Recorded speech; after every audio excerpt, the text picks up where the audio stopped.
There's a name for it.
Of the Township of Washington Township Council.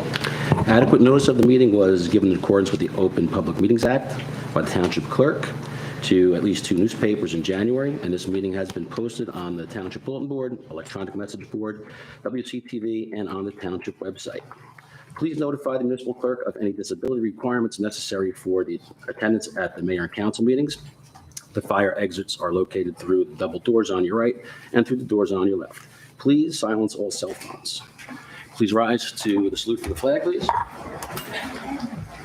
I pledge Allegiance to the flag of the United States of America and to the republic for which it stands, one nation, under God, indivisible, with liberty and justice for all. Have a seat, please. Okay. Right now, we're going to recognize the Western High School competition cheer team. Mr. Mayor, you have a proclamation. Yes, thank you. Good to see you all. I thought you were all here for the budget meeting tonight, so you faked me out a little bit. No, it's great to see you all here. And so let's get on with the proclamation. So do you have the wireless?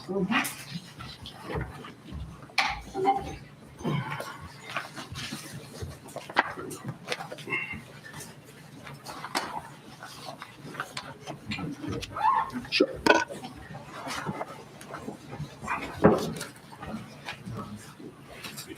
And you? Yep.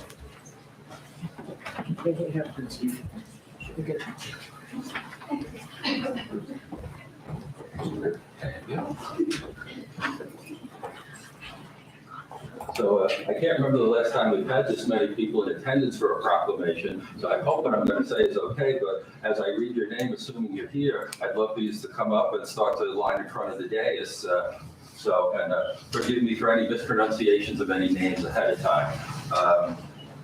So for seniors, we have Madison Alessio.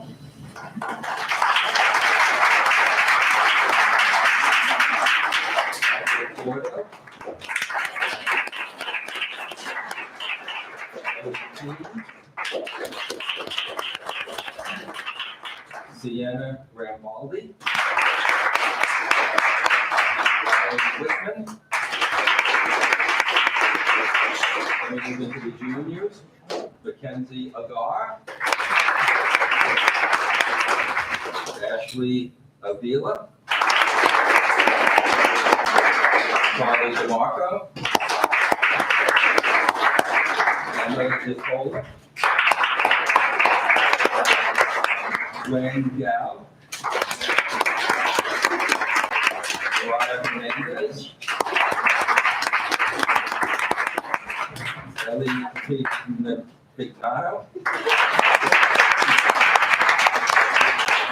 And Jamie Prezia. And we get the sophomores, Kendall Dempsey. Adriana DiNovio. Horneridge. Maya Morgan. Erin Riley. Adriana Meisten. Gianna Segro. Casey Pilaro. Moving to freshman, Ava Duran. Jane Farrell. Christiana Olaya. Madison Mahoney. Aya Parabokia. I hope I got most of your names correct. Yes, I will call the coaches up also, which has a turn here. Victoria Yemke.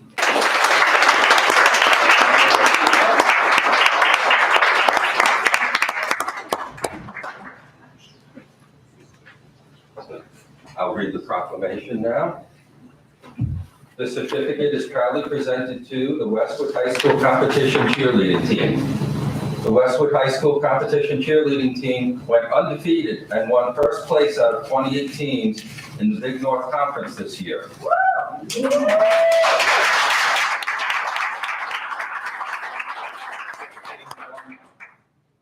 league title for the Patriot Division on February 5th, beating out Riverdale High School and Ramsey High School. They competed on February 5th against the top 14 teams in the conference. They placed second and were one of 8 teams to move on to the semifinals at the American Dream on February 16th. On February 16th, the team had an outstanding performance that led them to advance to the finals that same night, where they competed against the top 4 teams. Their second performance was, sorry for my shaky hands. Their second performance was even better, and they later found out that they won first place in the entire conference with a top score of 95.25, their highest score to date.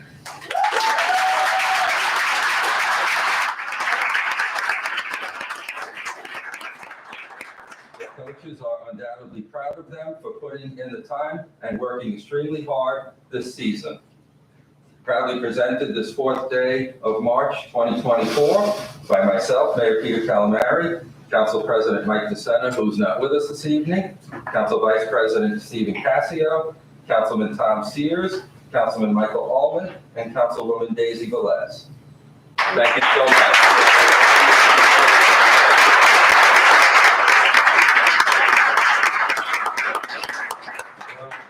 Couldn't be more proud of you. Anytime Westwood comes in first, I'm very proud. I wish we had cheerleaders at our wrestling match back. We're afforded that, but congratulations again. You should be proud. You know, this whole community is proud of you. Yeah. You know, you Absolutely. really make Washington Township and Westwood stand out. And thank you very much. And after we're done with the banner, we're going to present it to you. Okay? Thank you. Thank you. again for coming out this evening.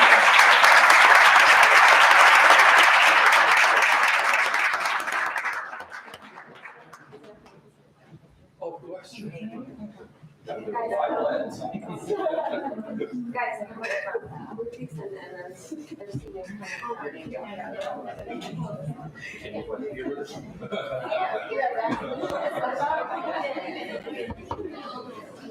You want to send a picture around? Guys, some of the out here.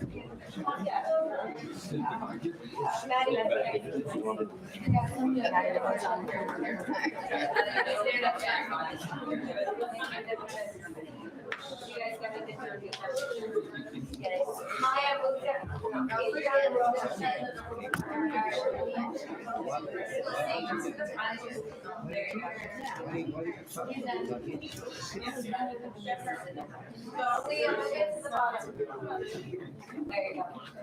you go.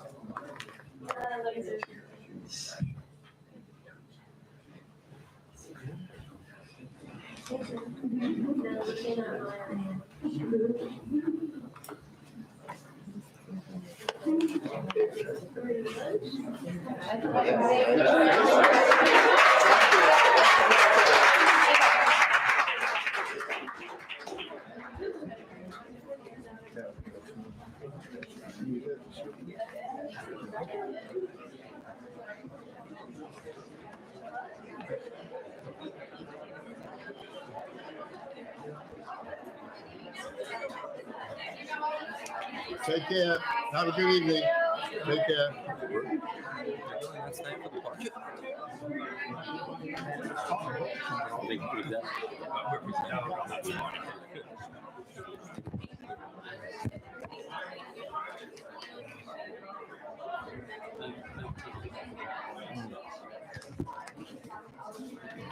Oh, I'm sorry. Who are you? Thank you. Have a good evening. Okay. Oh, thank you.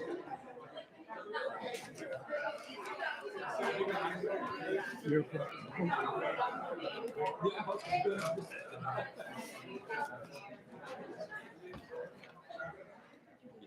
all these girls out? Well, just yours.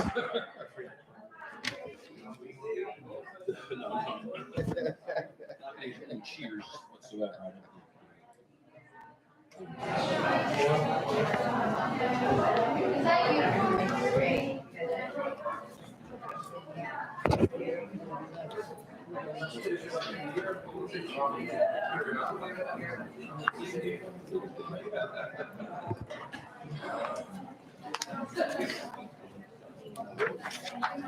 Hello, hello, hello. Yeah, change is empty fast.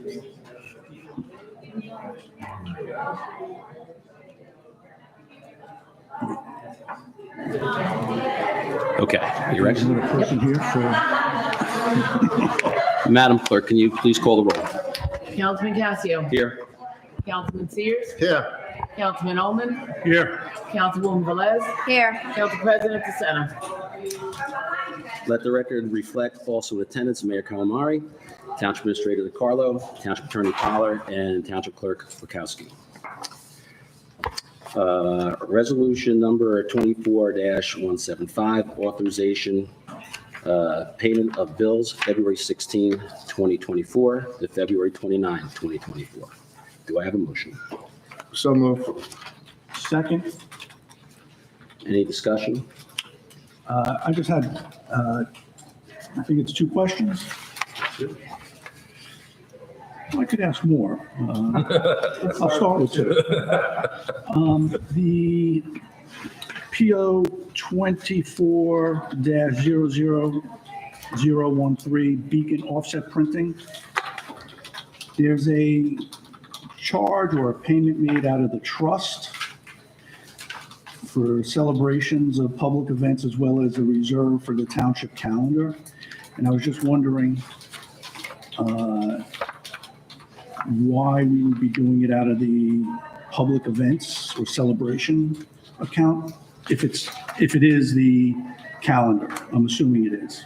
You assumed correctly. Unfortunately, we had to borrow money right now from public events because there wasn't enough money in the temporary budget to pay for the town calendar. So once the budget's approved, we'll be paying that line. So that was the most closely associated line that I felt would, make the most sense to borrow the money from.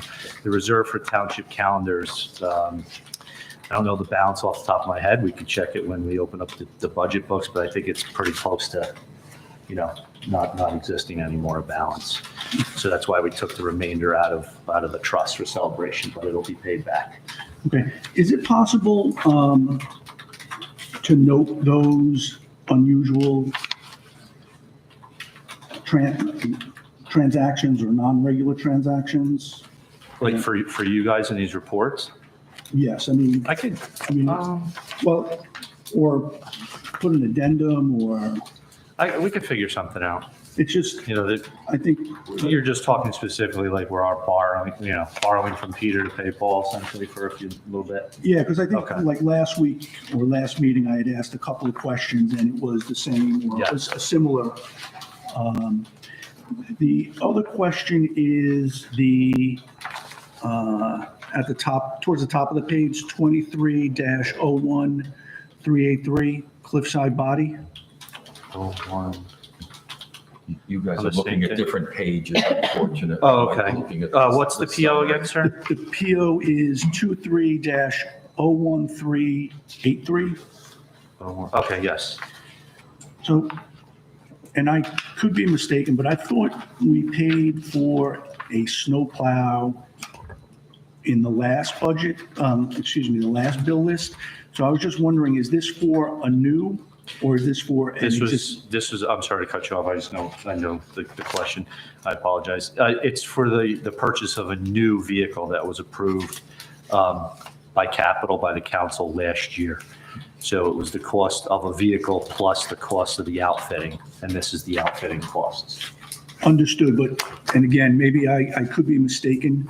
I thought at the last meeting, there were a number of accessories, and one of them was the plow, so. I remember you asking me questions like, why would we use the snow removal trust? And we've been given, essentially the okay to expend associated costs with snow removal. So we didn't buy a new plow. There were probably repairs that you saw on there that we associated with the snow trust. Okay, and the last question, 23-02365. 0236. Yes. 2365, yes. The account is Police 1033 program. Yes. Is this for the Hummer? I don't know if it's specifically for the Hummer, but I do know it's to make repairs to a vehicle that was obtained through the 1033 program. I just don't know if it was the Hummer. Okay. All right, thank you. You're welcome. Any other questions, Ms. Velez?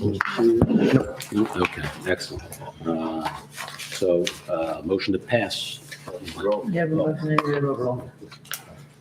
You call roll, Sue. Councilman, Councilman Sears, Yes. Councilman Ullman, Yes. Councilwoman Velez, Yes. Council Vice President is, Yeah, whoever you are. Yeah, there you go. Yes. See, he misses a day, he throws everything off. Okay. PSA for March 4th, 2024. The township's second annual Spring Wellness 5K Run, Walk, and Health Fair will be taking place on Saturday, April 27th. Please visit our website for further information and sponsor applications. 2024 animal license renewals were mailed out in late December. Please note the $25 late fee began March 1st. New Jersey counties, in partner with the State Department of State Division of Elections, are actively seeking residents to serve as poll workers in the upcoming primary and general election. Please visit our homepage to learn more. The township is also seeking members for the Advisory Board of Health and a Public Affairs Director. If you are interested, please contact the mayor via email at mayor@twpofwashington.us. Additionally, Hometown Heroes Veteran Banner Program is now live. Please visit the township website for more information. And the next council meeting will be held on Monday, March 18th at 7 p.m.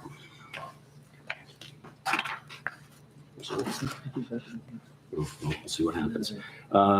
Report of the administrator, please.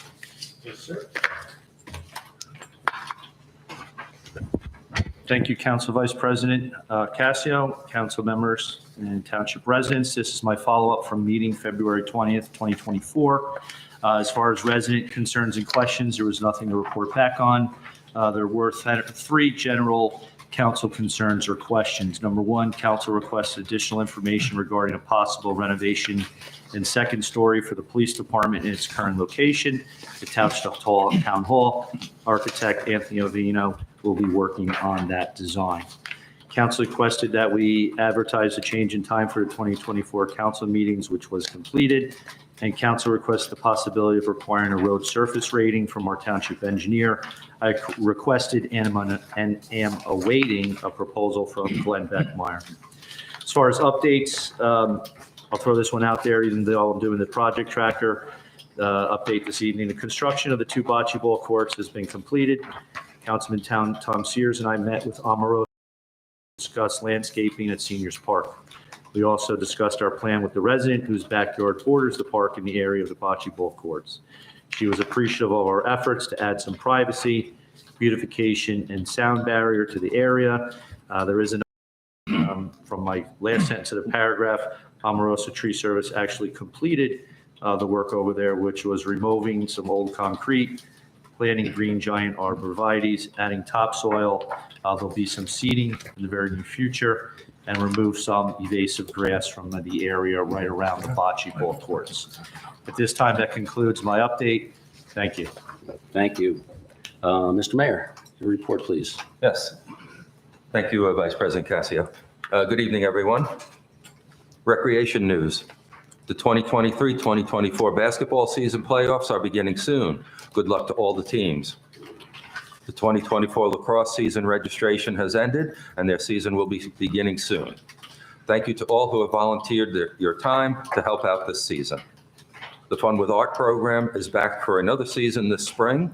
This program has become very popular with kids in 1st to 6th grades. The 2024 Men's Over 33 Softball Program registration is open through Friday, April 12th, 2024. Please visit the town website for more details on all the town programs. Fire Department news. Thankfully, February was a quiet month for the department. They answered a few alarm calls. One was a report of smoke in the kitchen, which turned out to be due to cooking. There was a report of smoke coming from a house, which was from their wood-burning stove, and they also assisted Montvale in a mutual aid call for coverage. DPW news. Damaged crosswalk signs were replaced. 1,100 pounds of blacktop have been used in filling potholes. They took delivery of a new Ford F-350 pickup truck and plow. The department responded to 2 snow events during the month of February. The catch basins in Zone 2 were inspected. The next metal collection is scheduled for March 21st. Please call the DPW to get on the schedule if you have metal to be picked up. Library. The library had a great February. There were several featured special programs: Community Drum Circle, a Farm and Garden Lecture, the annual Kids Bookmark Contest, a Dungeons and Dragons class, and a Teen Cupcake program. Upcoming in March is the return of the Irish Step Dancers, a program that includes an Irish soda bread contest, crafts for the kids, and the amazing Ridgewood Irish Step Dancers. Sunday, March 10th at 11:30, that's on Sunday, March 10th at 11:30 a.m. We also have New Jersey Maker Day on Saturday, March 16th, and a Teen Paint Night, and an eclipse program from the Pearl Observatory. Please see the library newsletter or website for further details. Municipal Alliance news. Here are the programs planned thus far for 2024. Middle School, Bound for Greatness, an assembly program that promotes self-confidence, setting goals, hard work, leadership, and respect while addressing the challenges of peer pressure and decision-making. Presented by former professional athlete Dwayne West. Program to be held this month. High School, Save Your Breath, a program for students in grades 9 through 12 and their parents. Addresses the dangers of vaping, vaping prevention, social media use, and raising resilient teens. That program is also to be held this month. Washington Elementary School, Footprints for Life, a program for third graders that addresses finding their voice, bullying, respect, peer pressure, and respect, looks duplicated, sorry. Program to be held in the spring. Garden State Parkway Exit 168 and Washington Avenue signalization. I attended another meeting on the topic with the administrator, town engineer, and members of our police department. Other attendees at the meeting were representatives from Bergen County Engineering, the New Jersey Turnpike Authority, and their engineer for the project. Our concerns about the signal continue to be addressed. Commuter lot at the new Emergency Services Building. Now that the weather has started to moderate, construction on the lot has restarted. We look forward to its completion so an open house of the facility can take place. That concludes my report. Thank you, Council Vice President. Thank you, Peter. Ms. Velez. Thank you. Okay, so first of all, I want to congratulate the Westwood High School competition cheerleading team on a fantastic win. As Councilman Sears says, you make us very proud. We've had a fantastic year in our programs over at the high school. So congratulations to all the ladies. It's quite a challenge to be able to make it all the way to the top and then come out the winner. So once again, congratulations. And then I guess Councilman Sears and I are, this report is kind of dual. As some of you already know, the Veteran Banner Project is underway. It went live on Friday, March 1st. A big thank you to Heather Henry for helping us with this project. She's taken her technology skills to a new level, and we really appreciate that. It's only been live 3 or 4 days now, and we have a little over half a dozen submissions. For information on the banner program, you can look on our website. Everything is digital, but if that causes a little difficulty, you can have it printed out and bring a check to Town Hall. I'm really excited to be working alongside Councilman Sears on this project, not only to recognize our hometown heroes, but also I'm excited to bring a little life to Pascack Road. our main road. I know we don't have a downtown, but this is just a great combination of two efforts. Thank you to the mayor and administrator for your continuous support on this. I know there's a lot of moving parts that we've been working with to make this project come to fruition. So thank you very much on that. I don't know if Councilman Sears, you wanted to add to that piece? Let's finish your Okay. report. Excuse me, Councilwoman Velez, is your microphone on or off? There it is. Sorry, thank you. Everybody's got to speak into the microphone. Because I had a Yes. couple people called this past week saying that they can't hear everybody projecting. So, Okay. thank you. No problem. The 5K, as it was mentioned in the PSA, the 5K run walk, family run walk and health fair is taking place on Saturday, April 27th at 9 a.m. at Bethany. That's when the race kicks off. The health fair will start at 8 a.m. So come on down nice and early, meet a whole bunch of vendors, and I'm sure Councilman Sears will go into a little more detail. He's doing a great job of putting a nice list of health vendors. There's still an opportunity to be a sponsor for both the 5K and the health fair, and to join us at the health fair portion of it. Registration is live. Again, everything is available on the website. You just log in and you've got to see the t-shirt. T-shirt looks great. I got a peek at it. The t-shirt will be guaranteed until April 6th. So if you want access to one of the hottest t-shirts in Township, make sure you register for the 5K before April 6th.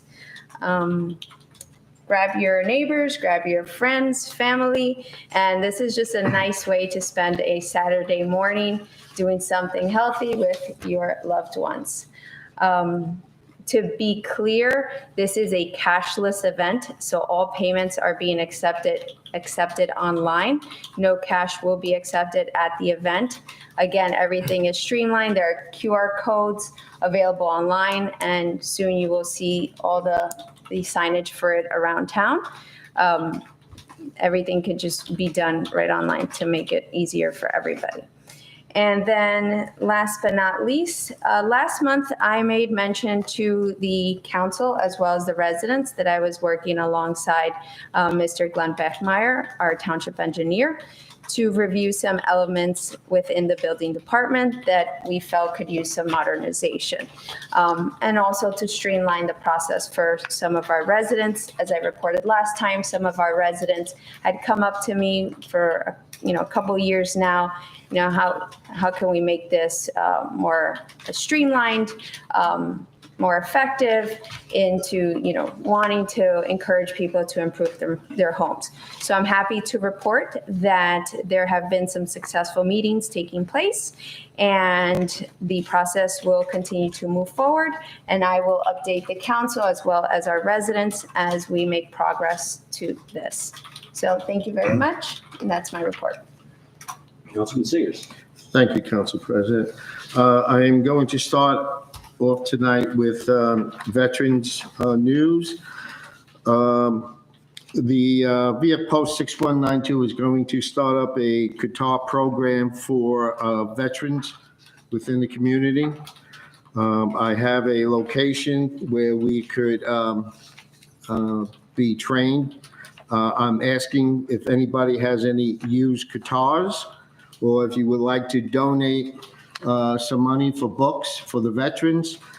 Music is the best thing for the veterans that are homebound, or we need to get them out into the community. So please reach out if you have an old guitar or you would like to donate some money for the books. We will be meeting down at the Bethany Community Center for the training. The second thing is we received a very nice donation from a family member of Heather Casanova. It's been almost a year since her passing, so this is in memory of Heather. Okay, Green Team. The Green Team events for 2024 are posted. You can go on the web and look at all our upcoming events. I have picked up a couple of more volunteers, and as of today, I received another 2 volunteers that are willing to work on the projects. So all the projects are posted, and I hope to see as many people out for 2024 as we had in 2023. The overnight parking for first responders, Council Vice President, I will have a full report at the next council meeting for that, for the council. We'll also have a full report on the ambulance corps LoSAP change in their requirements. And going back to the Veterans Banner and the Health Day, Councilwoman Velez and myself did do a lot of work into this. It's not just reaching out and having somebody put a banner up. It has to do with brackets, public service, gas and electric. Heather Hendry did a great job of working on the forms for us. I'm glad to hear that veterans are taking it up. My only comment to that is make sure that you supply your DD 214 with any request to have a banner put up. That's the only verification that, we're going to make sure that you're obligated. There are a set of rules and regulations posted for you to have your banner put up. It's all on the form and on the webpage. The second thing is I had my second meeting with Montclair State Technical Group on the stormwater project. We will be coming up in another 2 weeks, establishing a time frame, and they feel that there is a grant out that we could apply towards the 5 students and the 1 professor that will be looking at our whole water project within the community. That's what I have tonight. Thank you, Council Vice President. Thank you, Mr. Sears. Mr. Ullman? Nothing to report. Okay. And my report's going to be short because it was all covered before. I just want to say congratulations to Gavin Saylor and Adam Dugan. They're wrestlers for Westwood High School, and they both advanced to the New Jersey State Championship. Gavin won his Region 1 final. He was named Most Outstanding Wrestler, which is impressive. He beat the top-seeded wrestler from Don Bosco. And Aiden Dugan made it to the finals at 190. Unfortunately, he did not win. He placed second, which is a great accomplishment. So congratulations, boys. And we'll move on from there. That concludes my report. Okay, approval of minutes, none tonight. And then we have a presentation for the master plan for Mr. Burgess, he's our town planner, and Leonardo. Good evening, everyone. Good evening. Welcome.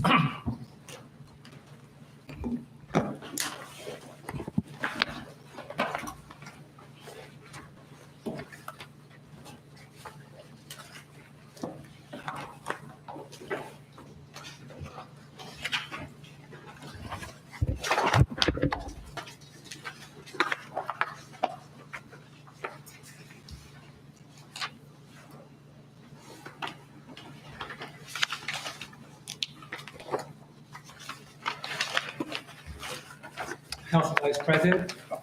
Welcome. Sue, can you hear me? I think so. Yeah, we're good then, I think. Can you hear me? Mhm. Because Okay. We never have trouble hearing you, Len. the microphone's on. I know that. So Council Vice President, Town Administration, thank you for providing us the opportunity to speak to you this evening about the town master plan, but specifically speaking tonight about the proposal which has been put forth by Mr. Burgess and his firm to the planning board. Council Vice President, if it's okay, what I would like to do is spend the first 5 minutes giving the council members some context. And Sure, take as much time as you need, whatever format you need. Okay, great, because I want to provide some context and background as to how we got to this point, because it's been over a year. But I'm glad we are at this point. So a little bit of background on myself. I've been on the planning board now for almost 14 years, and I took over as the chairman of the planning board back in January of 2023. As I was new to the position, I also wanted to gain some insights as to how the zoning board operates to ensure that that I lead the planning board with the same respect and protocols that I would that the zoning board employs as part of their meetings. So as part of the meeting, for first couple of months of 2023, I attended the zoning board meetings, and I was during one of the meetings, and again, I will not discuss the application at this point because we all know the situation, but I was doing one of those meetings that after, based on comments of the applicant's attorney, I saw Mr. Burgess and Paul Azzolina, who is the engineer, and I asked some questions around our master plan and the 2019 reexamination report. Based on the conversations after that meeting, I said to Mr. Burgess, I think you need to appear before the planning board because we were all under the impression, all the members of the planning board were under the impression that the 2019 reexamination report was the master plan. Again, I am not a master planner and I'm not well-versed in municipal land use law. If you want to know how to operate an M1, A1 tank and shoot 120 millimeter rounds down range, I can do that.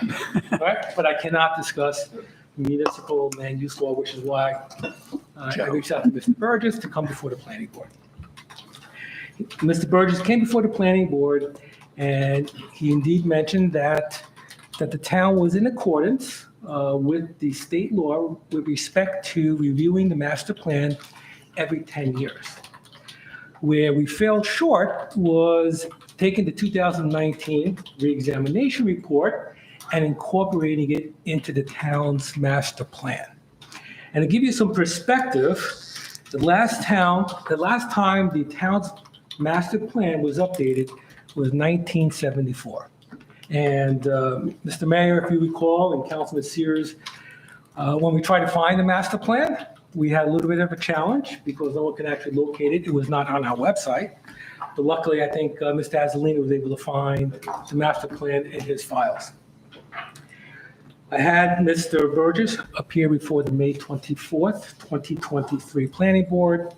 And it was at that time that Mr. Burgess indicated that the best approach to take was one, take a look at the 2019 reexamination report, look at the recommendations that came out of the review, and that review was not done by Mr. Burgess, it was done by T&M Associates.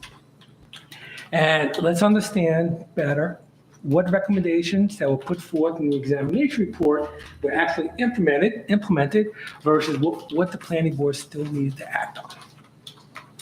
So we went through that exercise in September of 2023, where myself, including Councilman Sears, and several members of the planning board met with Mr. Burgess, and we went into detail the 2019 reexamination report. Based on the subcommittee's review and conversations with Mr. Burgess, Joe, come on. I'm sorry, it's Joe. all right. Joe. So based on that subcommittee meeting, what we learned was that while there were certain recommendations that were brought forth to the mayor and council which resulted in ordinances, there were 4 recommendations that we did not act on. And if I can, let me just spend a minute on what those 4 applications, Please. 4 recommendations were. The first one was the single-family residential lots. And there, Joe would review the area and bulk standards applicable to existing single-family residential zones for the purpose of properly restricting development in accordance with the intent expressed in the 2019 Master Plan Reexamination Report. The second recommendation that came out of 2019 review was commercial vehicles on residential properties. The third recommendation was to review the town's impervious surface coverage. And the last one was, and again, I will not go into detail, but it was with respect to the northwest corner of Pascack Road and Washington Avenue. And I will leave that because again, we all know the situation. It was at the September meeting, based on the conversations with Joe, that we had asked Joe to go back and provide us with a proposal to specifically address those 4 recommendations. Because again, based on Joe's recommendation, let's address those 4 recommendations first before we begin the journey of updating our master plan. Joe provided a proposal for about, to not exceed $6,000. And we were able, working with Mark and the mayor, we were able to find the $6,000 because of the lack, I won't say lack of meetings, planning board meetings, but we had a budget for the planning board. But because of, there were a number of meetings we did not occur, we had the money, so we did not have to ask the council of any additional funds. But I believe, Mark, correct me if I'm wrong, I think it came out of one fund. We did a transfer. Did a transfer, which the council approved. So Joe, the town issued the purchase order in December, and Joe provided us with his draft report last Wednesday at the planning board meeting. So the next step on his draft report is 6 planning board members to review the report and have Joe appear before the planning board to review his recommendations. And that'll complete the first step. One step I did leave out was once the board reviews those recommendations and agrees with those recommendations, then we will submit the recommendations to the mayor and council for review and potential new ordinances. So that was phase 1. So probably within the next month or so, we will be completed with phase 1. The second phase of the update of the master plan, and I'll turn over to Joe here in a minute, was a comprehensive review of the town's master plan.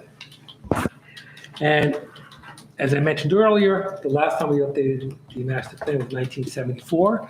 And considering that the requirements back in 1974 are very different than what they are in 2024, and in addition to the pending fair housing, which will probably come out in 2025, the planning board felt it was prudent to start that process sooner than later. And again, in order to minimize any potential risks to the town, considering the affordable housing that will be coming out in 2025. So we asked Joe for a proposal. And at this point, after my 15-minute pontification here, I'll pass over to Joe to work through his proposal, to answer any questions that you might have, and then I'll conclude at the end of Joe's presentation. Thank you. Thank you. Is this on? It's working. Yes, okay. I want to congratulate you first of all. I started my firm in 1988, been a planning consultant since that time. We've grown to, I think right now we're representing 47 or 48 municipalities throughout the state. And in my 40 years of practice, I've probably looked at 300 or 400 master plans. You have the single oldest master plan that's still current in the state of New Jersey. Your master plan predates the original 1975 Mount Laurel litigation. Your master plan predates the comprehensive 1976 massive municipal land use law rewrite. And there's been, I think back then there were 3 elements identified in the precursor to the municipal land use law.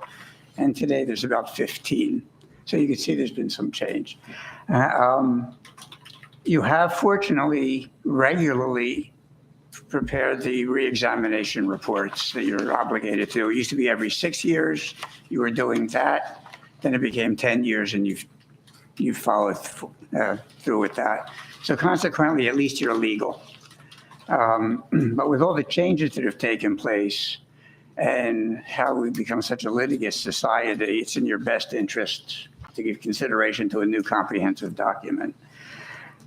We have prepared one with the help of the planning board where they gave an indication as to what certain elements were obligatory and others which the planning board felt were just important enough to included in the proposal.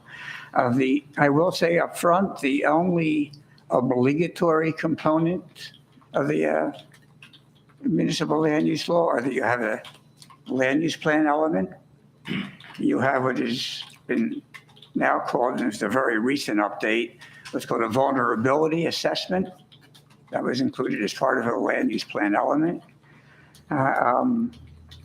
The other items, the other two items contained in our proposal is a community facilities element, which the planning board was very much interested in, and a sustainability element, which really dovetails with the vulnerability assessment. So it's good to do both in tandem. The way this is structured, we figure it'll be about 9 months to complete the land use element and the vulnerability assessment and the sustainability element. And then the community facility, and that would take us through to the end of the year. And then the following couple of months into 2025 would be the community facilities element work. It's important to highlight that structure because, as I'm sure everybody's aware, the housing element and fair share plan is coming down the pike. And just quick background on that. The state legislature is already prepared new legislation to eliminate the Council on Affordable Housing, create a new program that the state legislature will be identifying three retired judges to oversee the program rather than have the former COA staff oversee it. And then the concept of special masters and support staff for the judges will also be in place. Critically, the regulations are much more difficult and a heck of a lot more onerous to municipalities than previous. I don't know if you've been following that in the newspapers or not. Municipalities will still be entitled to what's called a vacant land adjustment from their determined housing need number. But irrespective of that, the second draft still says that irrespective of being entitled to a vacant land adjustment because you just don't have enough land to develop the sufficient housing stock to address your obligation, you will still be required to prepare a plan that addresses 25% of that unmet need. So it's pretty wild on its face. If they determine that you don't have enough land to address the entire obligation, why should we then be required to address a portion of that additional unmet need?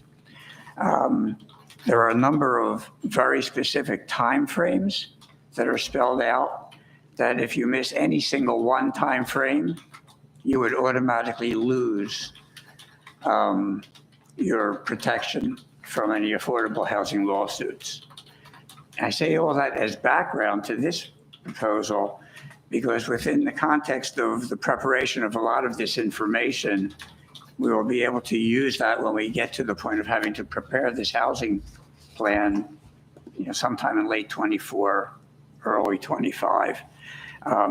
The way the second draft reads, sometime in mid to late 25, you're going to have to determine what your housing obligation is and the plan components that will address that obligation.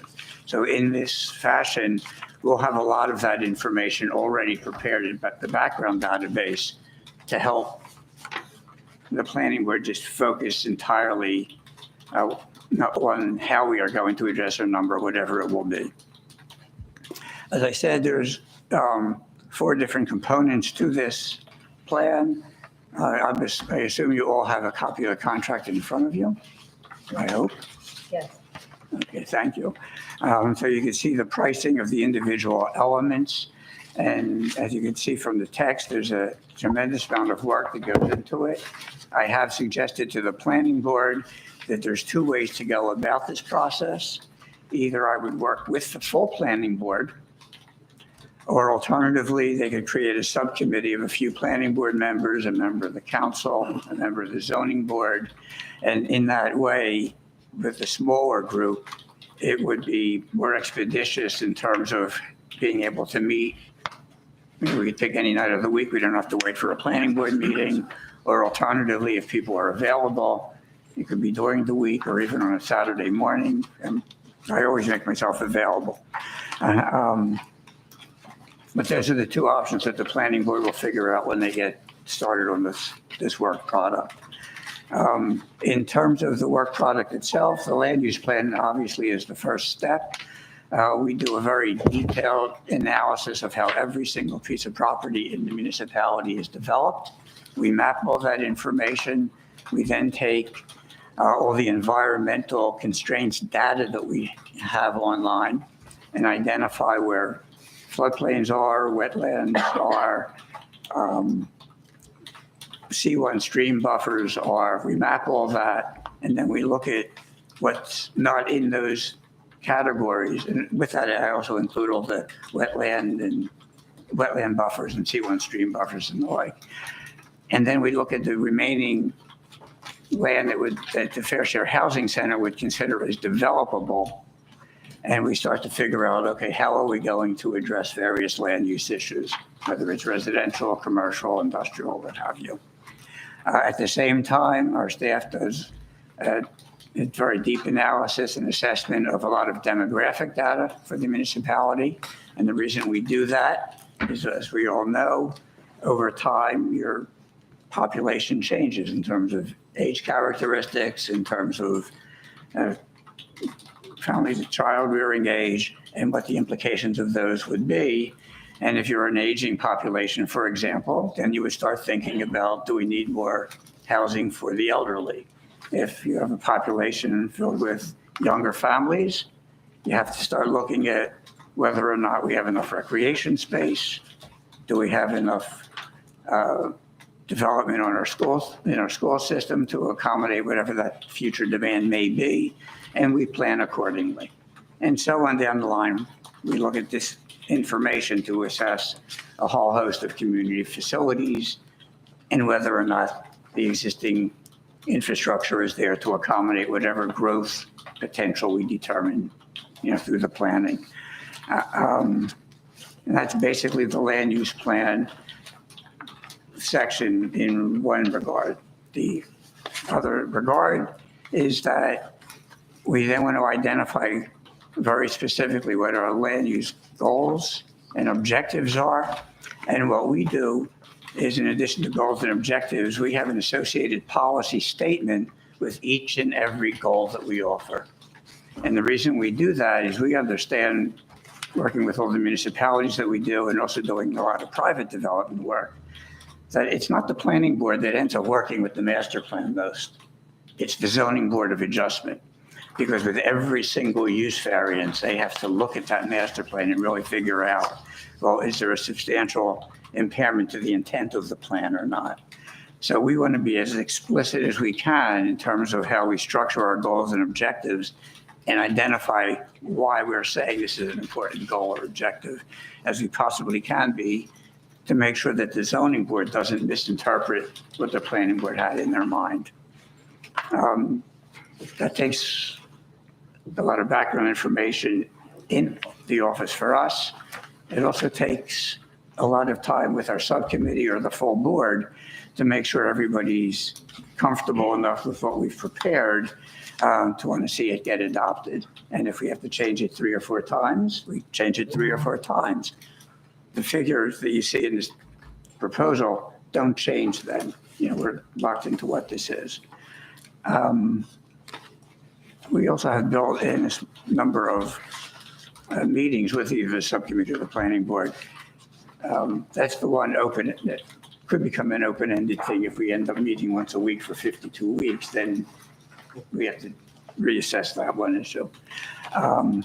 But that's the initial step.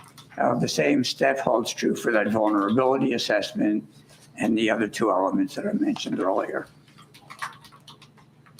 So I'm sure there's lots of questions about what this proposal is. I know it's not a small amount. So I'd be happy to answer questions that you might have. Mr. Council Vice President? Please, any questions, go right ahead and ask. 2019, we spent a lot of money to do a reval an update. How much of that data are you going to use to move forward with the new master plan, A? B, why is it taking so long to complete the master plan? C, item number 2, Article 2, consistent with recent vulnerability assessments.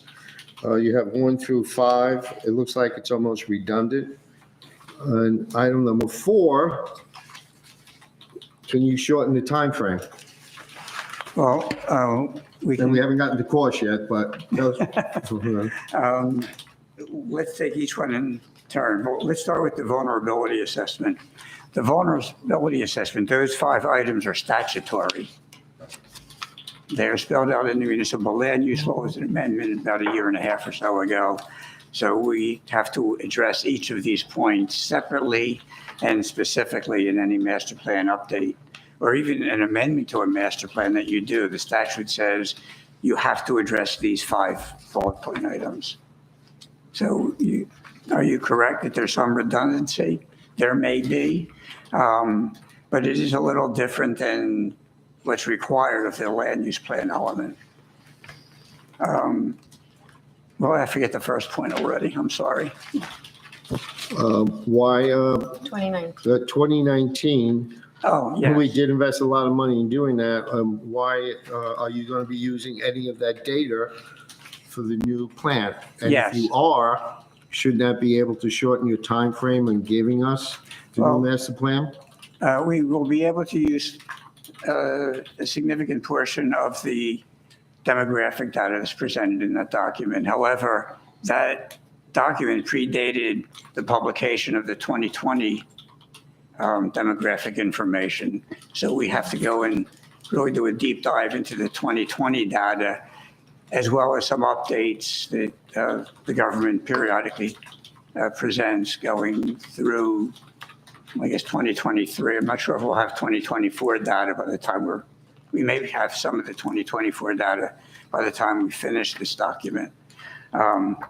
So there's that additional information that we will be looking at. But you should be able to get that information from the census report, correct? Yes, Yeah. yeah, but not the evaluation of Not it. the That's what we do. evaluation. Yes.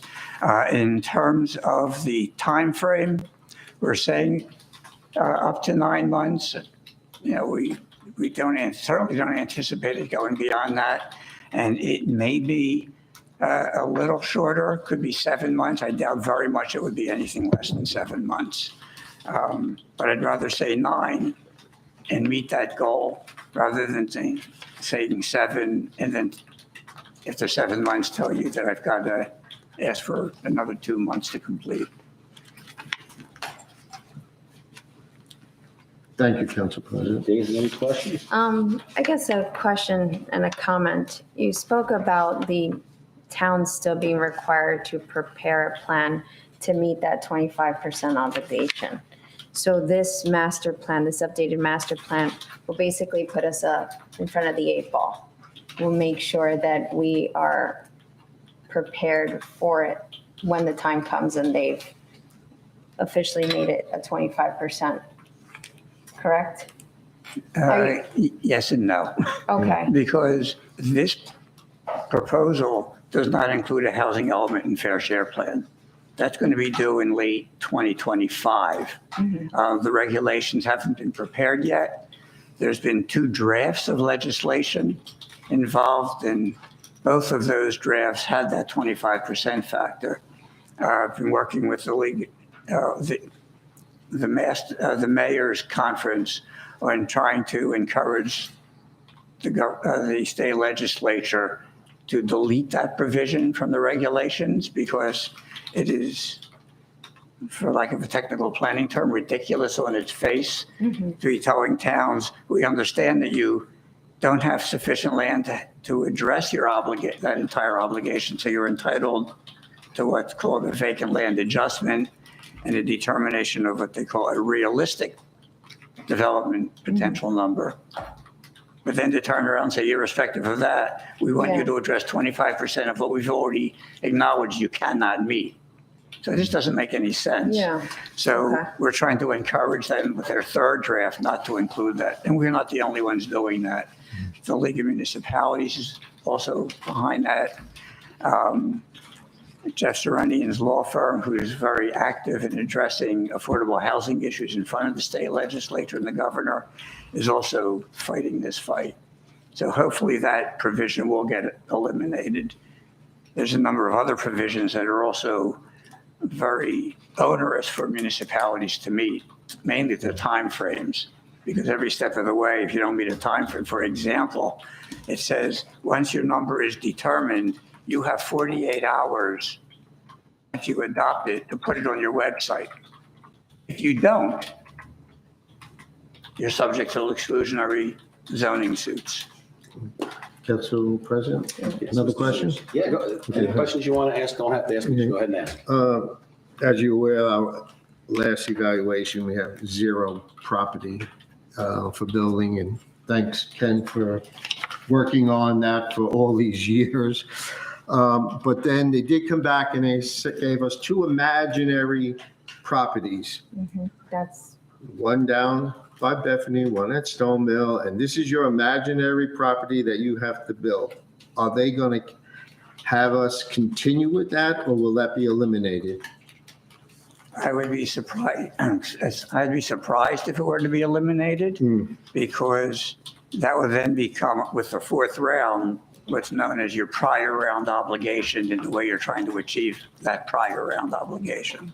So they, in all likelihood, would fight. And when we say we, they would argue that we're talking about the Fair Share Housing Center. They would undoubtedly fight to keep it in. And it would be up to us to prove why it may not make sense any longer. Okay. Thank you, Council President. Vice President. But on that point, if your obligation was determined to be 0, and I forget what your prior round number was, it was a couple hundred. The original one was 484 units. Okay, 400, I knew it was 400 or so. So that means under that second draft, you'd still have to come up with a plan for 100 units of affordable housing. well, that was kind of my follow-up. If we do this master plan update, then if we've already met the 0, are we going to be magically prepared for this 25%? I would say the homes along Van Amberg would be the. Somebody will do it. I can only say that we have fought a good fight in other municipalities to dramatically reduce affordable housing need numbers. We do recognize that there's an affordable housing obligation. You are one of the rare ones that got your number down to 0, quite frankly. And I guess Ken deserves all the pats on the back for that. The rules are changing in terms of how you determined that reduction, and they're not in the favor of municipalities. So we're first starting to fight down in Trenton to get some of those old rules back into the new regulations. The benefit of doing this master plan now is that you're going to have a lot of the background data that the housing element requires already done. So the moment we find out what our new number is going to be, we'll have all the information in place to actually analyze how we're going to fight that number, or how we're going to address at least a portion of it. So you won't be wasting another couple months preparing the background database. It will basically already be done. Okay. And then just one more question, because this was before my time, so members of council, please. The last time this was done, it was in 2019. So should we, if we're doing it every 10 years, should we wait till we pass the next census opportunity before we take a look at this and invest that kind of money? moving Well, forward? I just want to, you said we did in 2019, we agreed, the re-examination. Re-examination in was in 2019. 2019, master plan itself. 1974, yeah. Yeah, yeah. 1974, I just want to make that But you had clarification. made, Councilman Sears, you had made mention that in 2019, we spent a nice Chunk of money. chunk of money to use the data, but then when the 2020 census came along, that's going to alter that data. So should we be waiting to the end of the cycle before we jump on doing a re-examination? One of the reasons why we had this discussion at the planning board, and one of the reasons why I was suggesting, complete the implementation of those 3 or 4 recommendations that the planning board hadn't done from 2019. But if you were to get involved in any litigation in the next couple of years over affordable housing, you wouldn't be in the strongest position possible. And I can't imagine what it would be like to stand up in front of a judge to say, well, Your Honor, we have this 1974 plan. And I know you weren't born yet, Your Honor, but it's still valid. And you know what he or she would say? Yeah. Good try. Yeah, I took a peek at that when I saw the year. It's like, And Councilman Velez, I don't know if you've read the paper lately, but Paramus is also going through the same exercise that we're asking the council to go through, asking the council for Yeah, I've been- funds, because Paramus is doing their master plan. And Saddle River is about to undertake a new master plan as well. And a lot of towns are gearing up for what's coming down the pike with the housing issue. So, Mike, go ahead.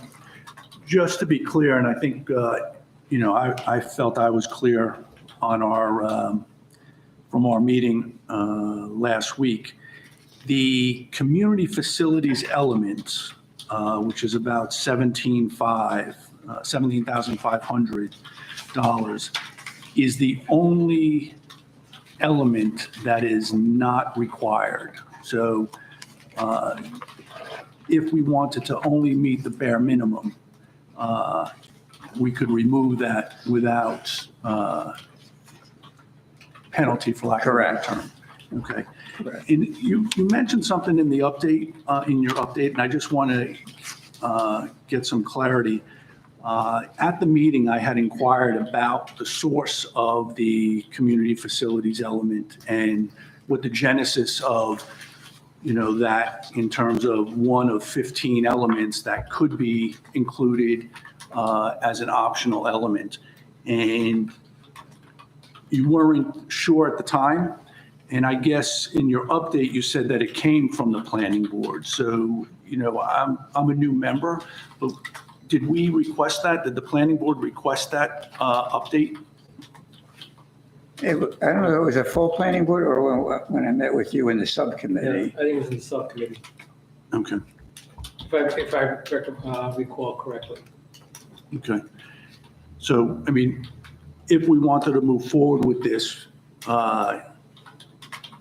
as Mr. Burgess suggested, we could defer the community facilities and still meet the re-examination. Yes. It's We're not not an re-examining. obligatory item. Okay. Anything else, Mike? But Councilman Ullman, I think he was discussing at the planning board that we felt the synergies of doing it all together made a lot of sense. Certainly.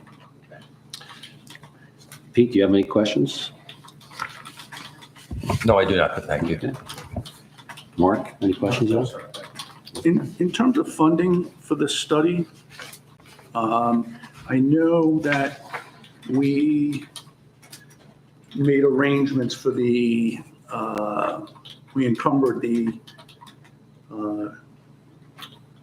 $6,000 for the reexamination. In terms of this effort, was any monies encumbered? No.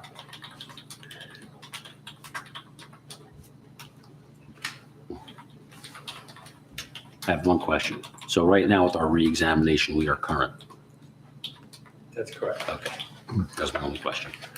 Well, we're current, but we haven't implemented. Correct. You've implemented some of its recommendations. There are 4 that you did not, and 3 of those were detailed in our report that I presented last week. So in this, was in your proposal, those ones? Or was that only at the planning board, the ones that were not implemented? I'm sorry. The recommendations that were, I guess, the planning board got, do we have that in your packet? No, you don't have the draft report Okay, that Joe issued to the planning board because the planning board has not had the opportunity to read through his report and digest what he has written. But I'm assuming over the next month, we'll get to Joe's report okay, and provide recommendations to the mayor and council. okay. I'd like to see those recommendations. I will say that, just so you understand, those are not master plan issues. Right, They were to amend the zoning ordinance of the municipality. I understand. And we did receive, I believe, Sue circulated the letter on the land use ordinance update. Mhm. That's the outcome of the reexamination. That memo was included, not as part of this meeting's packet, but Prior. previously. Right. Okay. Any other questions? Just one, I'm sorry. Sure. It just popped in my head.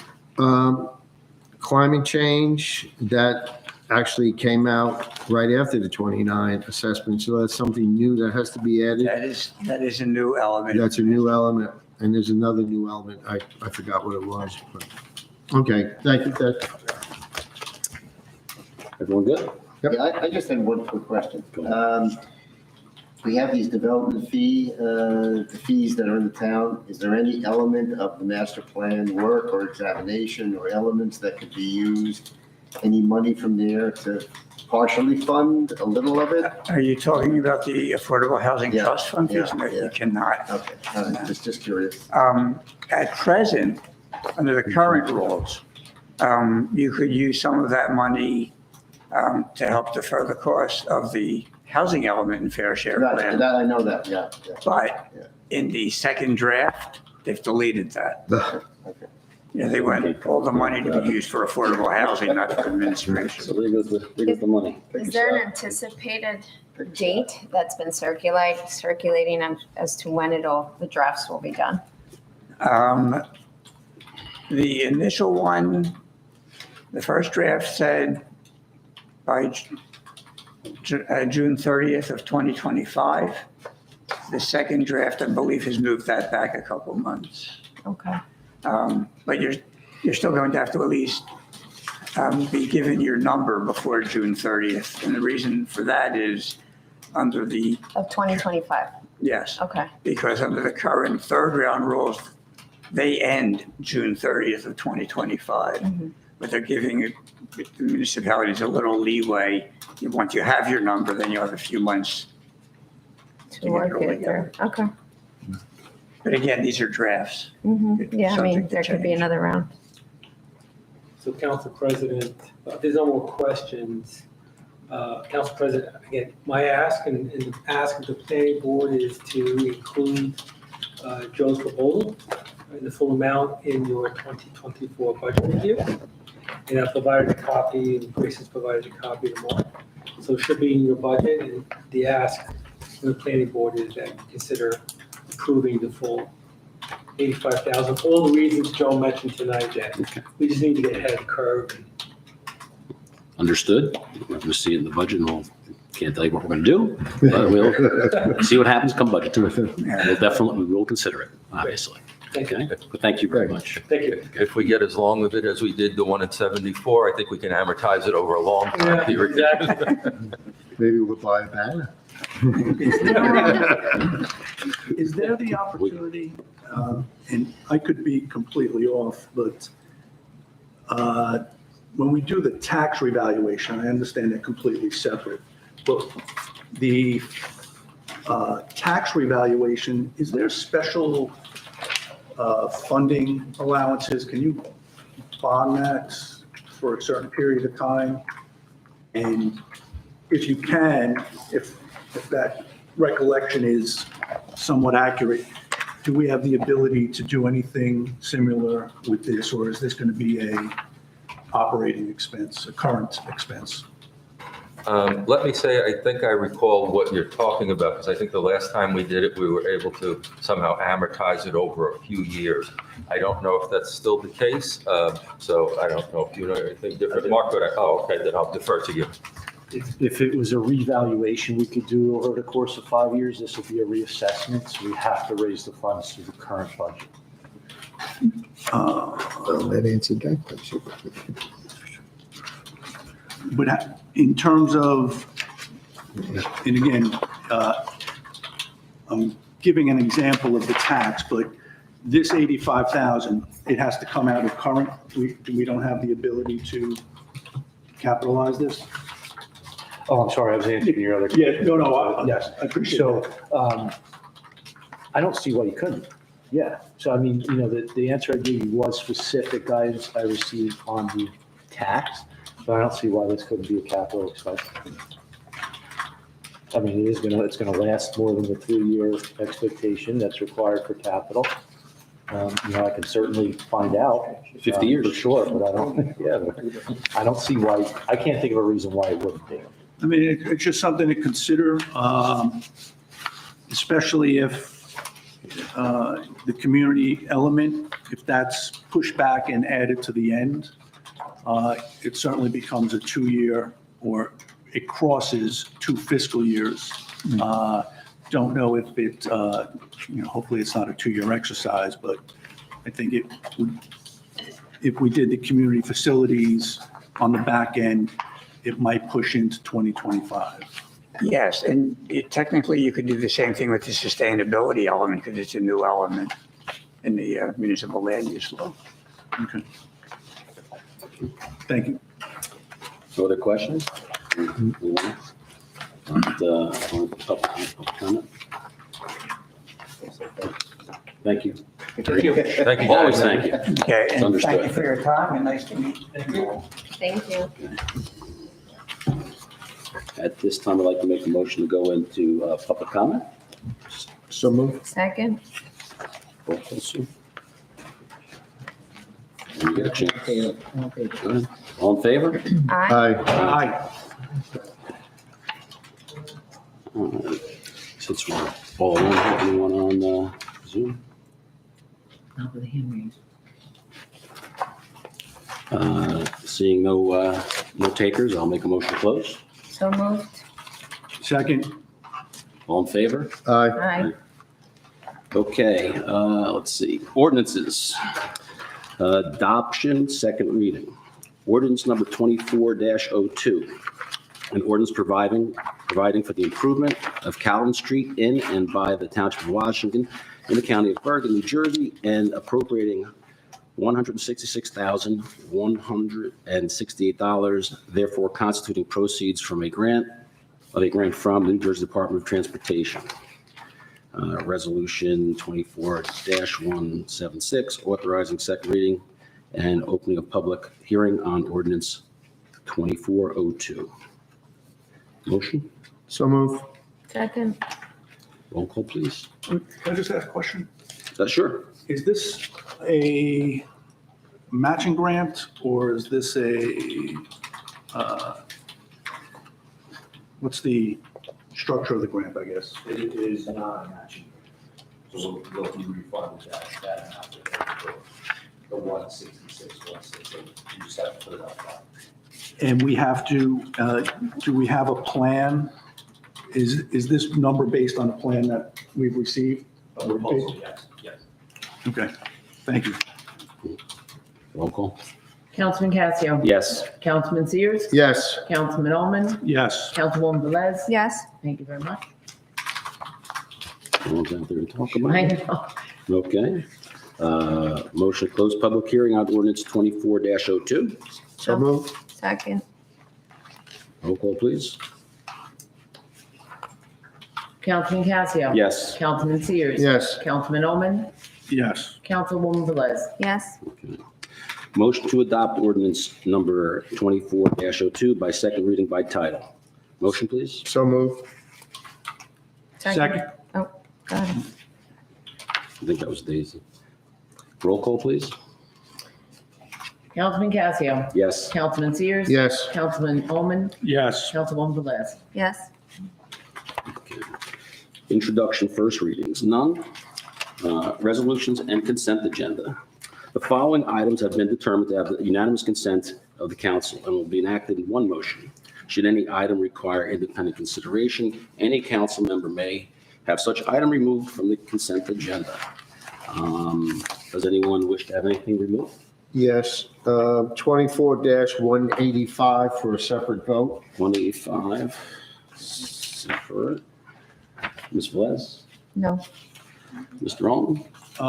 186 and Discussion or separate vote? discussion. And there was I'm sorry. There was the solid waste, and then there was the vegetative waste, 187. 187. Want that one removed for discussion? Yes, please. Okay. Okay, so we're going to do the following. Resolution number 24-177, resolution number 24-178, resolution number 24-179, resolution number -24-180, resolution number 24-181, resolution number 24-182, resolution number -24-183, and resolution number 24-184. Anyone want to make a motion? So move. Second. Roll call? Councilman Casio, Yes. Councilman Sears. Yes. Councilman Omen, Yes. Councilwoman Velez. Yes. Okay. Okay, let's see, where did the motion? So let's discuss 185. 185. Yeah, just take a motion. Make a motion for resolution number 24-185. So moved. Second. Second. Yep. Roll call, please. Councilman Casio, Yes. Councilman Sears. Recuse myself for voting. I'm an active member of the fire department. Councilman Omen, Yes. Councilwoman Velez. Yes. Thank you. Can I just ask, is it possible to obtain the support for 184 and 185, the ambulance and the fire department? Thank you. Okay, so motion for resolution 24-186 for discussion. So moved. Second. Discuss. So I guess, what was the, I think there were 3 or 2 responsible bidders or 2 bidders for this? Recycling was 2. For recycling, there was 2. And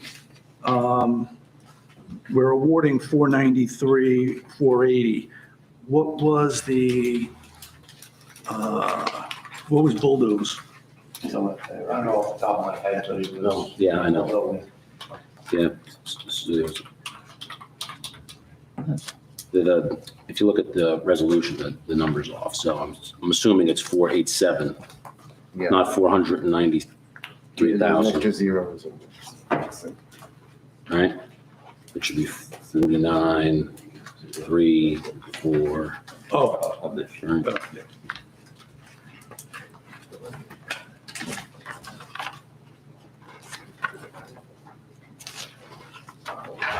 Yeah, It's a lot of money. that's- It's just a typo, though. Yeah, I know. well, that's why I read the resolution. Yes, that's right. Hmm?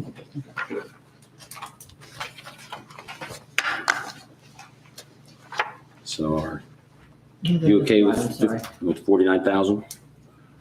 I'm assuming it's 493,000. 493, 480. Okay. So. Yeah, that's what I'm looking for. Yeah, no. If you'd like to. For me to answer your question. So our QPA put together an Excel spreadsheet just outlining the two proposals. So the companies were able to bid as 1 year, as 2 years, and 3 years. So awarding the bid for 3 year was was financially beneficial to the township. So the price for the 3 years, $493,480, in comparison to $571,760, which was the other contractor. And I'm assuming they're like bids, in terms of the requirements, they both Yes. met the, okay. All right, and just, is it possible when we're awarding these types of contracts and there's been a bid, if we could be given the results of the bid with the resolution? Yeah, Mr. Cassidy, contract. Okay. Mr. Pollard, is there a problem with that? What, giving what? The results of the bid with their, in their packets, with more of a backup? Okay. Didn't think so. Do you want that to start retroactively, or? Yeah, I mean, I can send it. I'll take a look at this one. Okay. That'd be great. Your comedy. Be careful what you say. We're gonna mark, let's get a time mark on that one. Okay, thank you. That was my only question. Okay. And is that payable all in one lump sum for every in thirds, I'm assuming, right? Okay, Actually, go ahead. are we going to continue?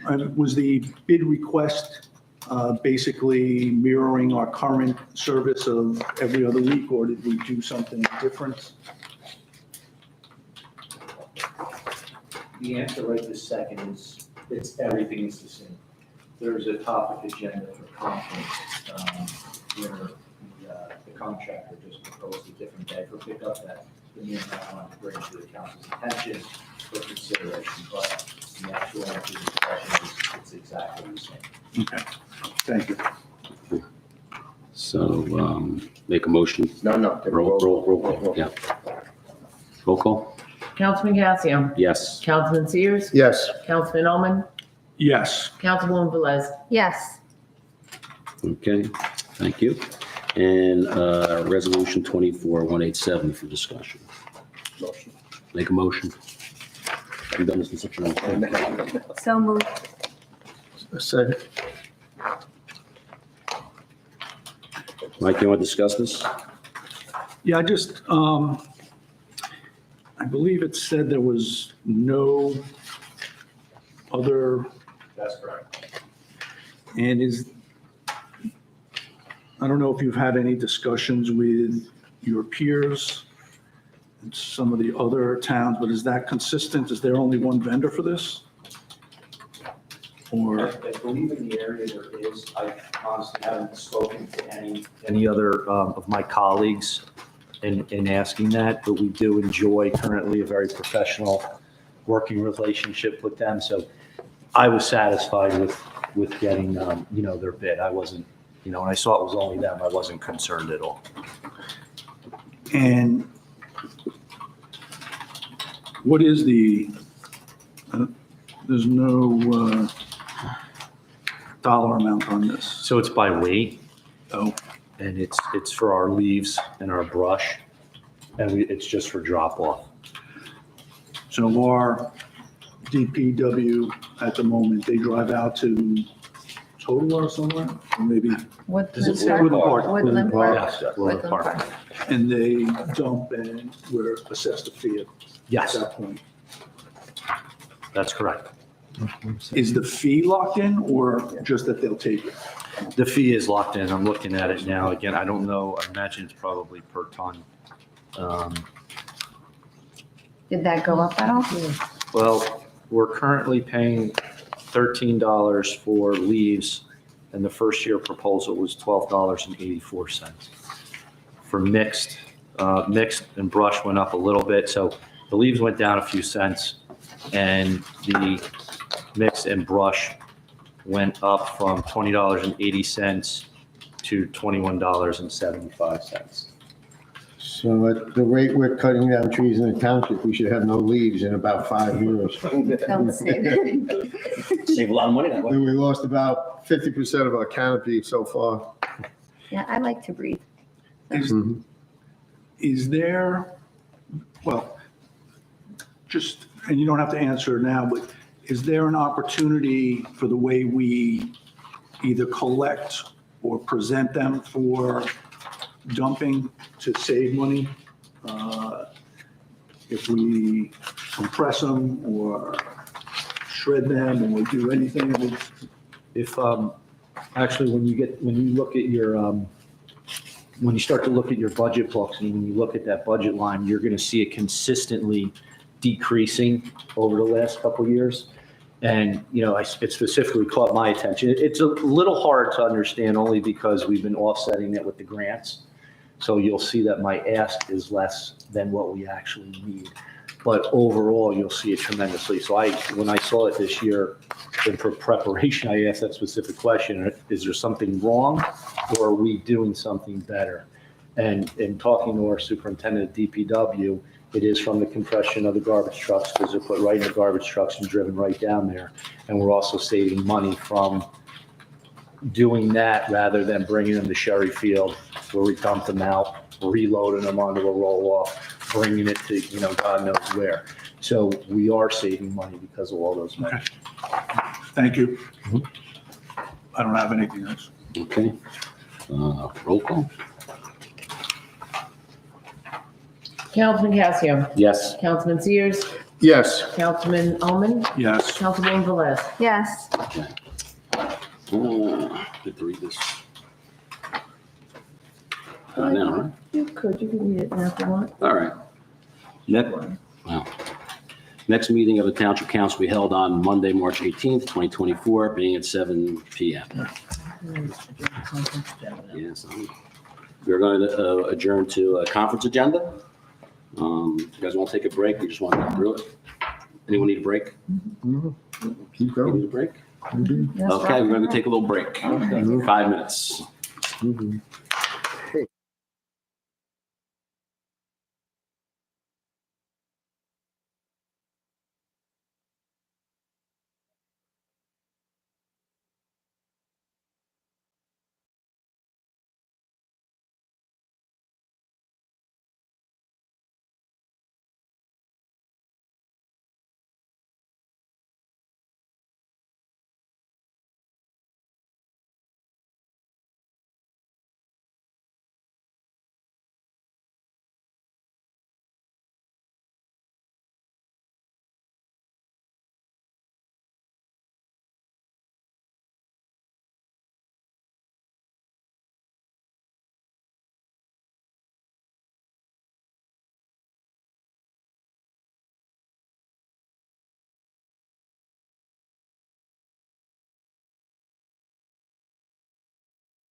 So moved.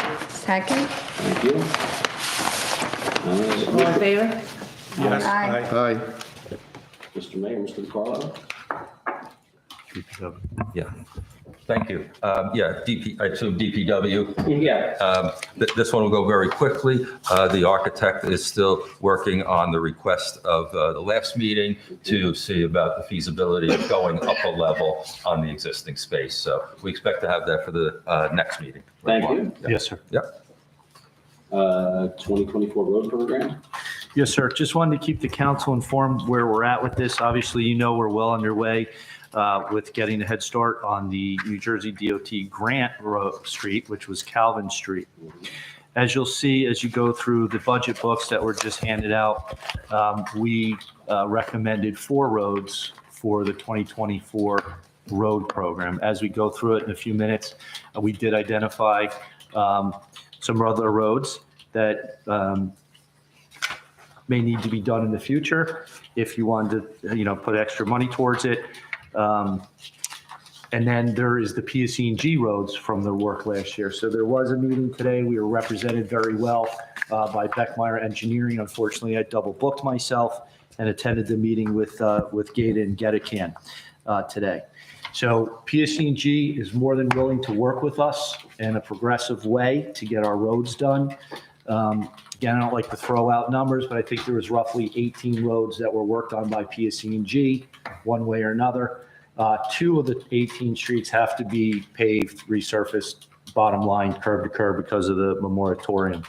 The other ones, I use the term the horse trading. So we're looking to get the entire widths of street paved, and that comes by the recommendation of our engineering. So we're just concerned about the integrity of only doing half the road. Right. And, some of the roads weren't brand new anyway. So we'd have a brand new side and a not so brand new side. So that will leave us with a couple roads. And again, as I bring you through the budget in a few minutes, I'll point that out to you. The other thing that was brought up by Mr. Beckmeyer was, before I go into that is, when we do the New Jersey DOT grant, the grant allows to do the sidewalks, the ADA ramps and such.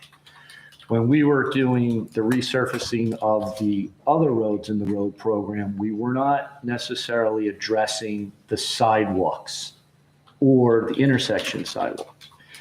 It's Mr. Beckmeyer's interpretation of the law and the requirements that anytime you do a road program, resurface a road, the sidewalks should be addressed. Now, he puts the onus or responsibility of the ADA intersections on the town, that being a financial township responsibility. What is not required by the law is who funds that repair to the sidewalk. So it's supposed to be anything with a upheaval of more than 1/4 of an inch. So as we go through the capital budget and we discuss more at that appropriate time about the roads, we'll ask for the council's input and decision on whether we, as the township, fund the cost for repairing the sidewalks or putting it on the resident, which technically own the sidewalks. So that's just a little insight as to, the further conversation that we would like to have when we get into the actual road program capital thing. So something just to chew on in the meantime until we get there. And thank you, unless you have any questions. That's my update on the road program. Ms. Velez, any questions? No. Just, so I understand your update for the 2024. Will you be addressing the 2023 in the tracker? Or- Yes, but nothing's changed. The last we heard from the contractors, I had a promise that we will be first in the queue with him when this season's appropriate for paving, which we're getting very close. Matter of fact, I can even touch base with him again. But, we had a person-to-person conversation. He knew I was lucky to be first in the queue, and he assured me that we would be. And that's the 2 streets, Sunset and Clark. Item C. Or Pete? Yes, thank you. Yes, Mark and I are pleased to present the budget. I have a two-page budget statement that I'd like to read, and then Mark also has an accompanying one. So I ask that you indulge us based on all the time we put in on the budget to just hear us out.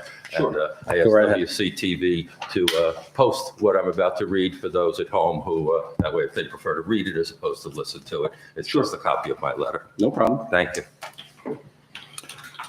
I am pleased to present the Washington Township 2024 budget to the council for their review and approval. I want to commend all the departments for keeping their requests well in line with expectations. The proposed municipal budget increase on the average property value is $160 and an additional $14 for the library. Fewer than 10 items account for $697,000 of the $704,000 increase. In no particular order, they are liability insurance for $34,000, workers' comp insurance, $33,000, non-union salary increases, $44,000, creation of a new master plan, $85,000, property value reassessment, $230,000, increase of debt service payments, $92,000, and zoning board litigation of decisions, $30,000, and then the state formula for the contribution to the library, $44,000, and an additional fully outfitted police vehicle that was deferred from 2023 for $105,000. The administration is also always looking for sensible ways to cut spending. The largest decrease this year is in the health benefits line item. Instead of having to increase the 2023 amount by 8% to just under 1.2 million, we were able to reduce last year's amount by 8% to 1 million, a net savings of 200,000, and should be able to reduce it further next year when we are on the new plan for a full year. I would like to speak about salaries for just a moment. We are pleased to report that all proposed salary increases for the non-union employees are a modest $44,000 or 0.27% of the total budget. This amount includes bringing 3 employees up to market values for their positions. We can all agree that our employees are our most valuable asset and deserve to be treated as such. Most of the salary increases are a reasonable 2%, considering that the consumer price index for 2023 came in at 3.4%. Some of this year's capital projects include a net amount of $641,000 for the 2024 road program. As the administrator just said, should the council decide to spend additional money on the program than the amount proposed, we have looked ahead and listed the roads we will submit for consideration in 2025. $125,000 for stationary automatic license plate readers for some of the key intersections in town. This long-term investment will assist law enforcement at all levels in solving crimes, not just in Washington Township, but in our surrounding towns that already have the readers in use. $30,000 to replace 2 dump truck bodies to extend the life expectancy of those vehicles. $146,000 to rehabilitate 7 fields at 4 locations, $60,000 for batting cages at Clark and Cherry Fields, and $72,000 to replace the balance of the playground equipment at Gardner Field that was started last year. I did a 4-year look back at our annual budget increases and decreases. All the following amounts are based on the average property value in town. In 2020, there was an increase of $79. In 2021, there was a decrease of $14. In 2022, there was an increase of $135. In 2023, there was an increase of $246. In 2024, the proposed increase, including the library, is $174.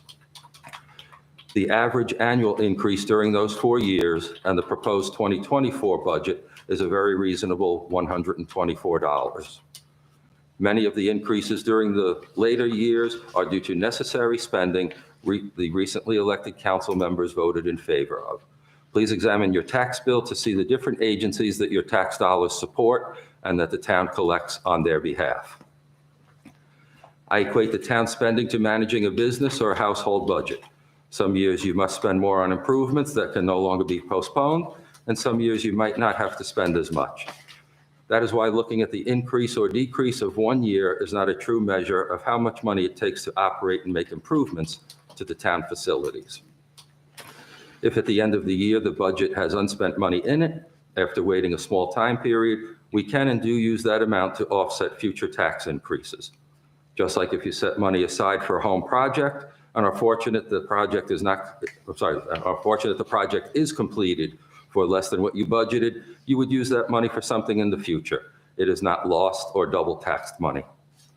The costs for these projects represent investments in our town and its future.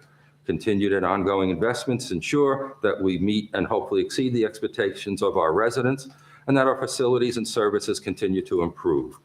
It reflects the pride we all take in this unique, special, and increasingly desirable place to live and raise our families. We look forward to collaborating with the council to answer their questions and work toward budget approval. Respectfully, Mayor Peter Calamari. Thank you. Thank you, Peter. Anything else on that topic? Mark would like to read his statement. Okay, no problem. Yeah. Council Vice President Stephen Cassio and fellow council members. This evening, Mayor Calamari has presented to you the proposed 2024 mayor's yearly budget. At the beginning of the budget process, Mayor Calamari tasked me with creating a fiscally responsible budget that allows the Township of Washington to conduct our business in an effective and efficient manner. I am pleased to inform the council that the proposed budget meets the criteria established for me by Mayor Calamari. The process of preparing the 2024 yearly budget began in October of 2023, when department heads were requested to submit their proposals for the account lines they manage. From that point, several reviews are conducted to assure the funds requested align with previous expenses, take into account anticipated price increases, are consistent with current proposals, quotes, contracts, etc. In addition to these reviews, the mayor, finance department, and I need to come as close to certainty that we can that we have budgeted correctly. In 2023, the council and administration worked diligently together towards the approval of an appropriate budget that allowed for the professional operation of the township. Excuse me, is your microphone off? No? Okay, Not now. not now. Thank you. An example of this is evident by the comparison of account line transfers from 2022 to 2023. In 2022, it was necessary to conduct 5 separate transfer resolutions beginning in November of 2022, concluding in March of 2023. These 5 separate transfers comprised of 83 budget lines for a total of $266,972. In 2023, 2 separate transfer resolutions were conducted, comprising of 8 budget lines for a total of $53,900. An incredible and noteworthy improvement and achievement by all. I hope to enjoy the same noteworthy collaboration with this council as we work toward the 2024 introduced budget. If I may take a moment to discuss employee motivation and morale. In my 30 years of government employment experience, I learned never to rely on someone telling me if morale is good or bad. Rather, I learned to look at indicators such as sick time use, productivity, need for discipline, complaints from the public, etc. I am proud to convey that the data indicates that our employees are productive, use little to no sick time, and receive positive accolades from the residents. Of course, there is more to the equation on the topic of motivation and morale. However, for brevity's sake, I simplified my description. I have also learned that there are true motivators for employees, such as providing accolades and recognition, providing independence and trust in them to perform their job tasks, and soliciting employees for ideas to improve the organization. Perhaps the most motivating factor the township can provide their employees is a safe and secure work environment full of professional development. It is my professional opinion that reducing funds and account lines that provide training, equipment, and material to perform their job tasks and dues, conferences, and meetings will lead to a loss in morale and motivation, and I respectfully request the council's consideration in those areas when working through the budget. Salary raises, on the other hand, has been proven not to be a true motivator of employees, rather a necessity to sustain life and keep up with inflation. In this year's budget proposal, the mayor and I have requested a 2% raise for those employees that are considered non-union employees. The non-union employees account for approximately half of the 61 employees on a twice-a-month payroll schedule. Again, it is my professional opinion that a 2% requested raise for these employees is more than reasonable. Accompanying this year's proposed budget are job classifications of town hall employees, part-time and full-time positions. Job classifications were also sent to council approximately 2 weeks ago for your review. I've also informed the council that 30 employee evaluations were conducted on town hall and DPW staff members. The police department completes their own evaluations. The evaluations have 3 rating categories. They are identified as below job standards, meets job standards, and exceed job standards. There are 9 criterion categories, and they are identified as appearance, job performance, interpersonal skills, written communications, responsibility, decision-making, professional development, administrative duties, and conduct. I also included a blank evaluation form in the job classification section of this binder for your review. Of the 30 evaluated employees, none of them received a rating of below job standards in any of the 9 categories. Rather, they all received a combination of meets and exceeds job standards in the reference categories. Throughout the rating period of 2023, there has been no formal discipline of these employees, no substantiated resident complaints, and most importantly, I have not been informed of any job performance-related issues of employees by council members. I presented the aforementioned information in order respectfully, professionally, and strongly urge the council not to rice notice any employee for the purpose of discussing their job performance and or consideration of the salary raise recommended by the administration of Township of Washington. I can openly, proudly, and confidently advise council this evening that all employees perform their job well and far exceed what is expected of them. I'm concerned that rice noticing our employees will lead to undue stress, anxiety, and uncertainty, which will directly affect motivation, morale, and the work product, only to come to the ultimate conclusion that we have terrific employees that deserve their raises. I thank the council for the opportunity to address them this evening, and I look forward to working with you in 2024. Thank you, council. Vice President. No problem. If you don't mind, I just want to also just take 2 minutes to quickly go through this. It's pretty self-explanatory. Just for the sake of doing it, the tax impact, again, relatively understandable. The revenue section. You then have the current fund budget, again, self-explanatory. The capital budget, you'll see the Excel spreadsheet with this year's requests, the projected requests for 2025 and 26. And then you have color-coded tabs behind it that follows the same order of the projects on the Excel spreadsheet with any supporting document, whether it's a written paragraph to explain the need or the request, and then your supporting documentation for it, such as a quote. You'll then go to the 23-24 employee salary comparison. There's 2 versions of the same chart. The first 2 pages show the total difference of $43,135.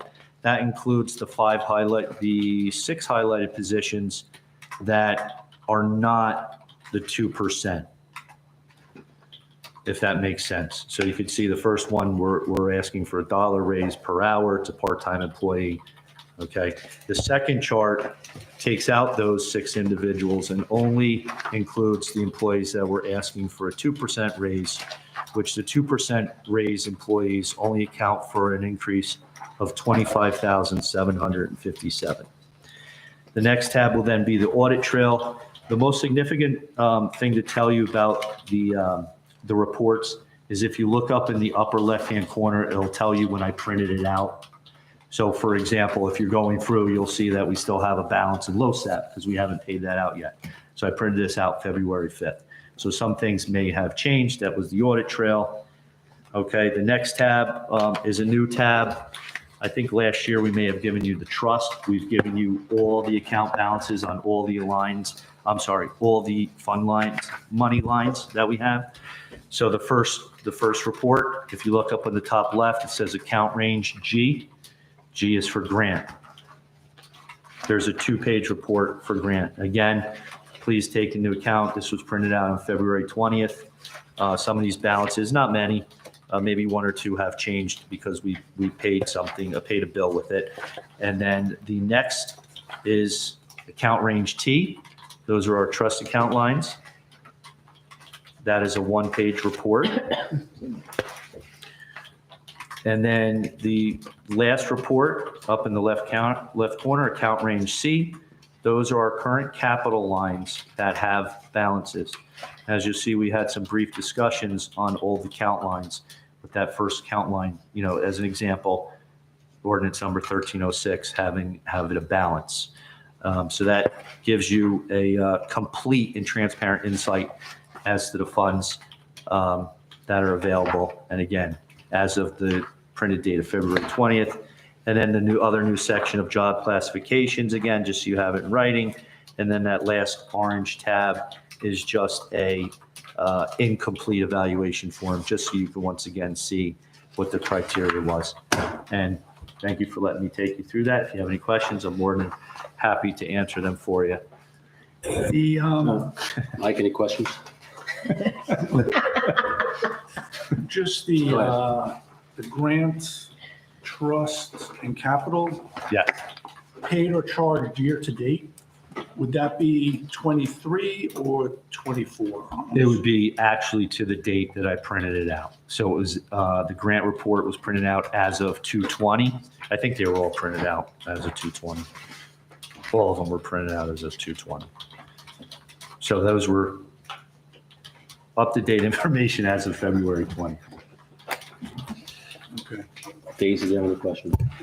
I Mr. was Sears? just looking over the job classification, because that's a new tab, and that's very helpful. So I appreciate that, Mr. Carlo. That takes You're welcome. quite some time. Any questions? No, I mean, it's a lot to digest, so I'll be calling you. May I ask, on the employee salary comparison, Yes. if you could flag or just show who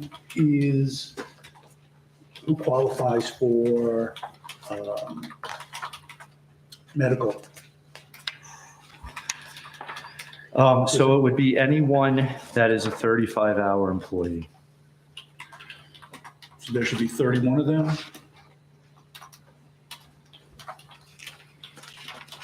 Are you, well, if you remember, this doesn't include police officers Or DPW. or DPW other than the what do I want to say here, the non-union. So our superintendent at DPW is on this list. Maybe, So this would be everybody that is not part of a collected negotiation agreement or a collective bargaining agreement. so perhaps I could ask the question another way. Is it possible to get a list of the individuals who are covered by medical? Can I defer to Mr. Pollard for that? I mean, I don't see why not. I don't, No reason why not. okay. So you want to know the name of the employee and if they receive that?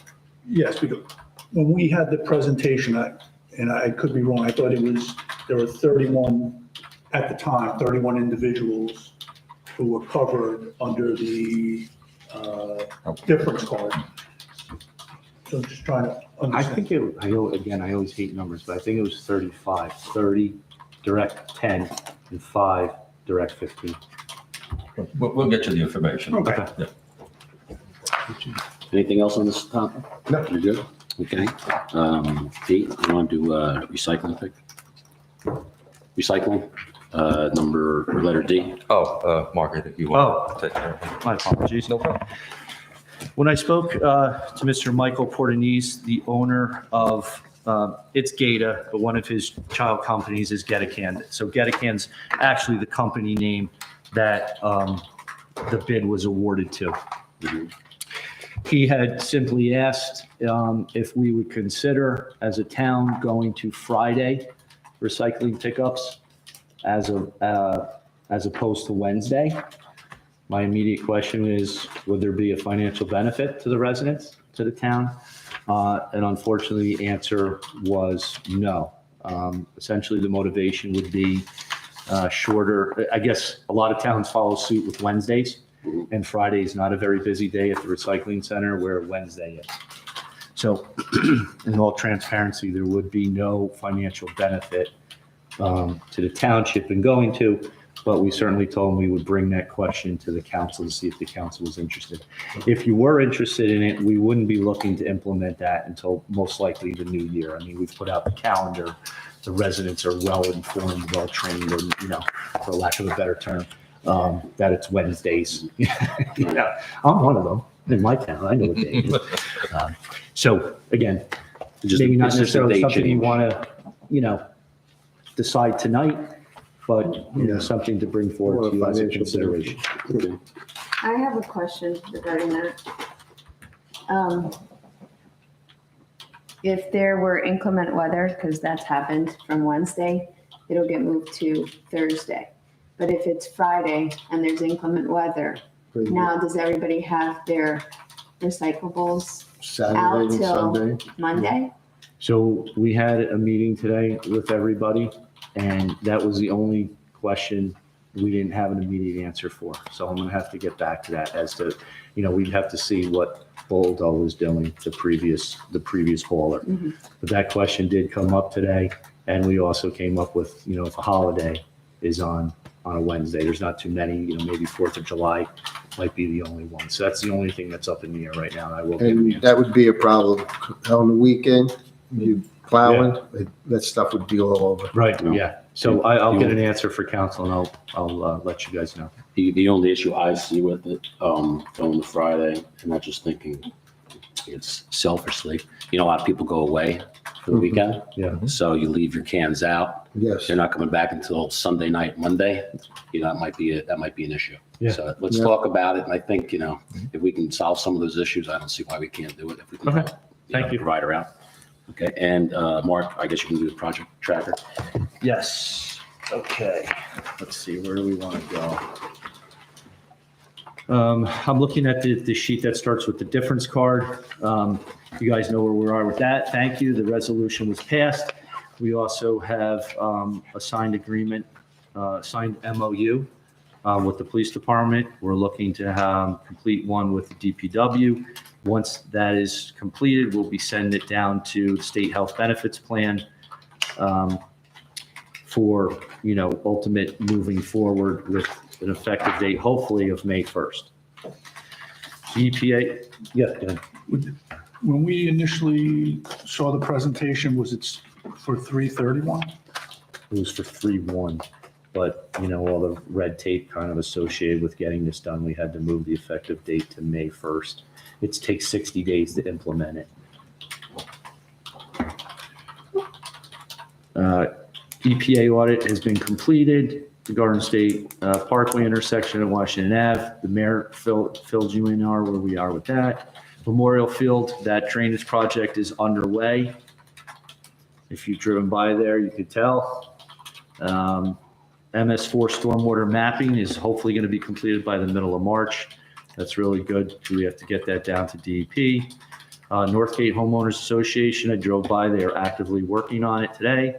Seniors Park, I told you guys that the bocce ball is completed and they did the beautification. Once we get that invoice and purchase order wrapped up, we'll be submitting to the county for our reimbursement of the grant. Stormwater pollution plan has been updated. We've seen the rough draft of it. We're just waiting for that privately owned salt storage to complete it, and that will be updated. That's a big progress there. Swim club recreation plans kind of, where it is right now. I don't know if you want to comment on that. Just a quick comment. I will probably have to give that to the new town engineer to take over. 2023 road, okay, now I'm on the capital projects, with the first one being the 23 road program, which we Excuse me, did. Mark. Yeah. Can we just back up to that? So Which what- one? The swim club? The swim club. So what is that? What exactly does that mean? So did Boswell complete their analysis? Yes, so they started off with a topographical and boundary survey, which then led to several design options. We're up to, I think, what we call conceptual design E now at this point, which the mayor is, looking to bring to his recreation committee and then ultimately the council for approval, not to speak for the mayor, but hopefully that was accurate. Yeah, you're on top. The only thing you didn't mention was we had to have the survey done of the property also for them to move forward with the latest option. But again, I feel the need at this point to move that project over to the new town engineer. So is it possible to get option E just to see it? What's being contemplated? As long as you understand that it is a work in progress, that it's nowhere near final or anything like You that. put draft on it. Okay? That would be Mhm. sufficient in my house. Okay. Okay. The next one would be capital projects, 2023 road program. We talked about, the contractor assures me we'll be first in line come the spring. The commuter lot looks great. If you have or have not driven past that. Mark, Yeah, if I may, 2023 road program, yeah. it's Beach Street, Beech. Okay, thank you. I don't want them to pave I the must have wrong been street. daydreaming. Like if they want to pave down by me, I mean. I must have been Steve will fly with daydreaming when I wrote it. Well, they may bring sand in, Tom, but like a real beach. That and Palm. That's the Trees would be good. underlayment. Yeah. Thank you. And You're Clark welcome. is part of that? Clark, I've never heard of that road. Clark? Yes, it's part of it. And it's been Was that a voted with joke? the engineers about the water protruding to the top, again, to the surface at the lower trench. Thank So we're waiting to work on that. Mark, Yes. one quick question with Cypress Street. I'm unsure what the groundwater issue is. Cypress So, groundwater address? yes, so I didn't know on- there was a problem, so. So on Cypress, when some of the residents heard, kind of like late spring, when you guys approved the capital project, they started reaching out to us regarding kind of in the middle of the block, I don't remember the address, but on both sides of the road, that groundwater was surfacing and eroding the pavement there. Okay. So their concern was that we would just come in, do the regular 2-inch stripping of the pavement, and then put the 2 inches back without addressing it. We assured them that we would have it addressed, and that's what we certainly did. We put some underground piping there, bring the water to the appropriate place where it should be, and then they dug extra deep in that area, put in more compacted, material, and then thicker pavement there. And we met with the homeowner several times, and they were very, very happy with our result. So hopefully it's going to work, and that's what it was. Okay, thank you. On the downhill side, obviously. The commuter lot, as I was saying, it looks great. It's ready for pavement and landscaping and fencing. I don't know, am I supposed to pause when I see that? I was just Oh, going to ask a question. you? Oh, sorry. Yes. Before they pave, have we given any consideration to a charging station? And, whether we like electric or not, I think they're here to stay for the short term, intermediate. And there's no charging station. And I was just wondering, was it contemplated? Is it pre-wired or pre-plumbed to add a charging station, or it's not contemplated at all and we're just moving forward? Before I answer, do you have any? I do not, I don't remember ever being spoken about. I'm sorry, go ahead. No, please, Tom, go ahead. No, when I was looking into charging stations, the one out here for the parking lot out here, and then one down below, we would have to run all new cables. We can't use existing cables. They have to be on their own breakers. So that means we would have to dig up the lot again. But, I mean, I like the idea to have a charging station, but just for the one by the lamppost in the parking lot, the cost was $70,000. Well, so that was my question, but did we contemplate it? Is that the right word? Contemplate? Yeah. Contemplate it, and I since we don't- haven't paved it yet, is it too late to address it? They would have to go from the communal lot To the fire. straight across the fire department lot again. Yeah. Okay. Thank you. But to specifically answer your question, none of the plans that I was ever involved in did. Okay. Include talks about that. DPW facility, no update at the time. DPW, I think I had already told you that they had received one of their vehicles, Gardner Field. It's the same contractor that's working on Memorial, so hopefully that will start soon after Memorial is done. PD renovations coincides with the DPW facility, and the town hall elevator is well underway. The next is Musquoxing Brook.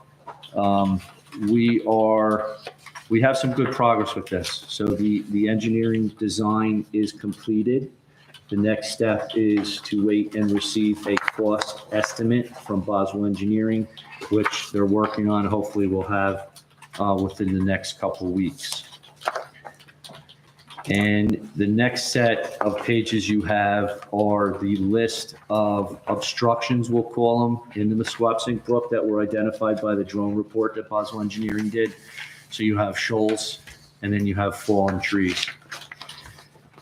DPW superintendent, about 2 weeks ago, now that it was, all the foliage is off and you can get back into these next to the brook better than when it's summertime, was able to come up a list of what is still existing and whose potential responsibility is, meaning like it's, school property, it's a private residence property, or if it was township property.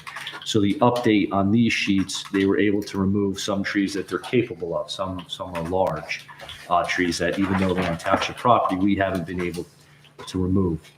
The other good news, I guess, to say is in the engineering plan, it affects section 4 and section 7 of the drone report. If you remember, the critical sanitary issues were identified as 7-1, 7-2. Those are both exposed manholes. Section 4 is where there's some shoals that they want to take out of the brook and use it to stabilize the bank in section 7. So part of the proposal will be to remove the obstructions in section 7 and section 4. Those obstructions include the down trees and the shoals.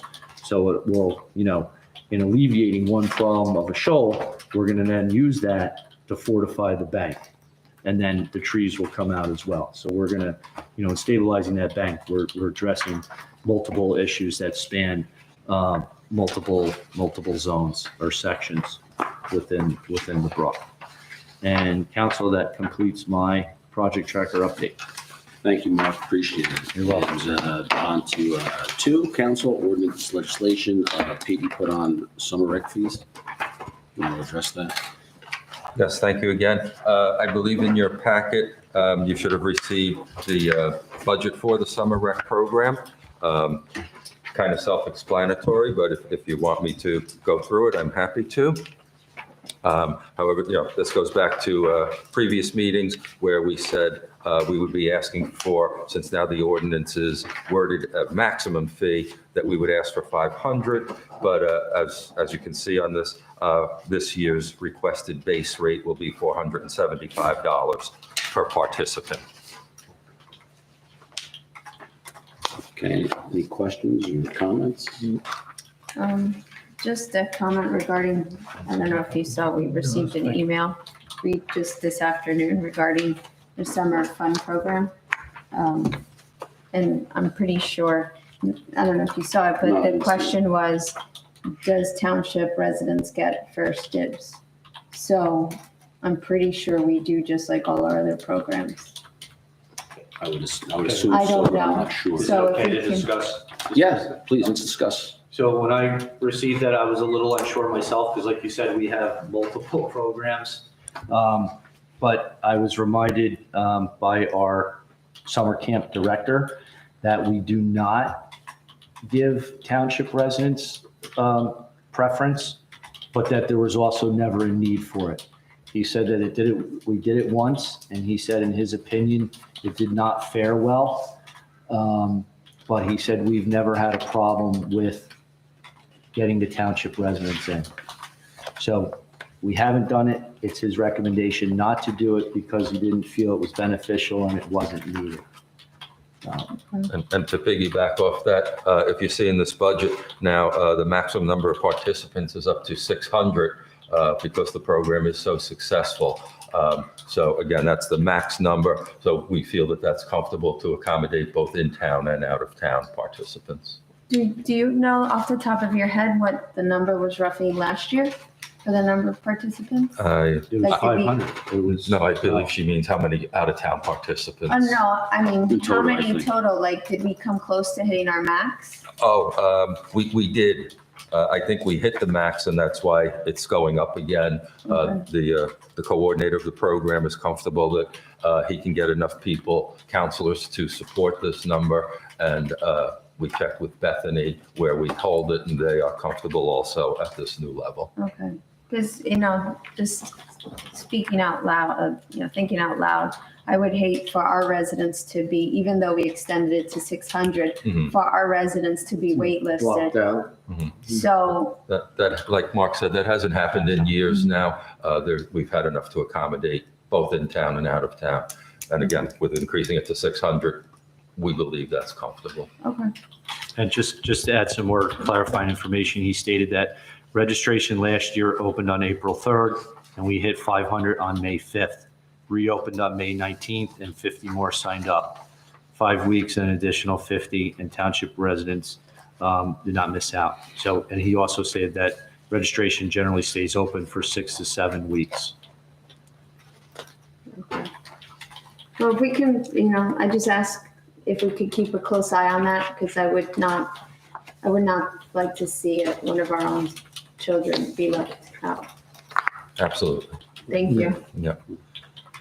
And I believe that there's a resolution, if you are all okay with that, because they do want to open registration for April 1st to do a first reading of the ordinance. That way, the second reading can happen at our next meeting, and that way there's enough time to open registration for April 1st. It's 24,190. That's true. Can I ask the That's true. salary This number? is- Do we have This is- Yeah, okay. what the salary plan is? What do you mean, Mike? So a salary plan, I'm sorry. So how many counselors, what their rate is? I guess some of them are going to be in before and after care. I don't know if they all are. No, they are not. It's staggered. So, Mhm. Yeah, we can certainly get you that number as to how many people fall into each category. okay. And just on the income side, we Yeah. have the explanation of the 285 is the base rate times number of participants. Correct. Can we get that for these other lines? The other lines are mostly just estimates. But yes, if you want them, we can certainly get the estimated number. Okay. May I ask one more question? Yeah, sure. The base rate 475, then on the ordinance it reads 500. 500. Maximum. Again, that's for maximum. Like I had said, we kept it at 475, but we'd like 500 to allow for future years also without having to come back to the council. Okay. However, if you want us to, it's not. No, that's fine, but And even if just it's in when the the- ordinance at 500. They just look too different. We'll come to you with the budget because this is the biggest program that the rec department supports. So we'll come That's back right. to you, but 500 just saves us from going through a new ordinance every year. Understood. So right now we have on the table for this one, if you want to just introduce it, we can do that. So let me read it. This is ordinance 24-06, an ordinance amending the fee schedule for the recreational activities administered through the Office of Recreation, and that's the summer recreation program. So I need a motion to introduce and pass ordinance number 24-06 at first reading by title. So move. Second? Let's see, roll call, please. Councilman Casio? Yes? Councilman Sears? Yes. Councilman Oman? Yes. Councilwoman Velez? Yes. Okay.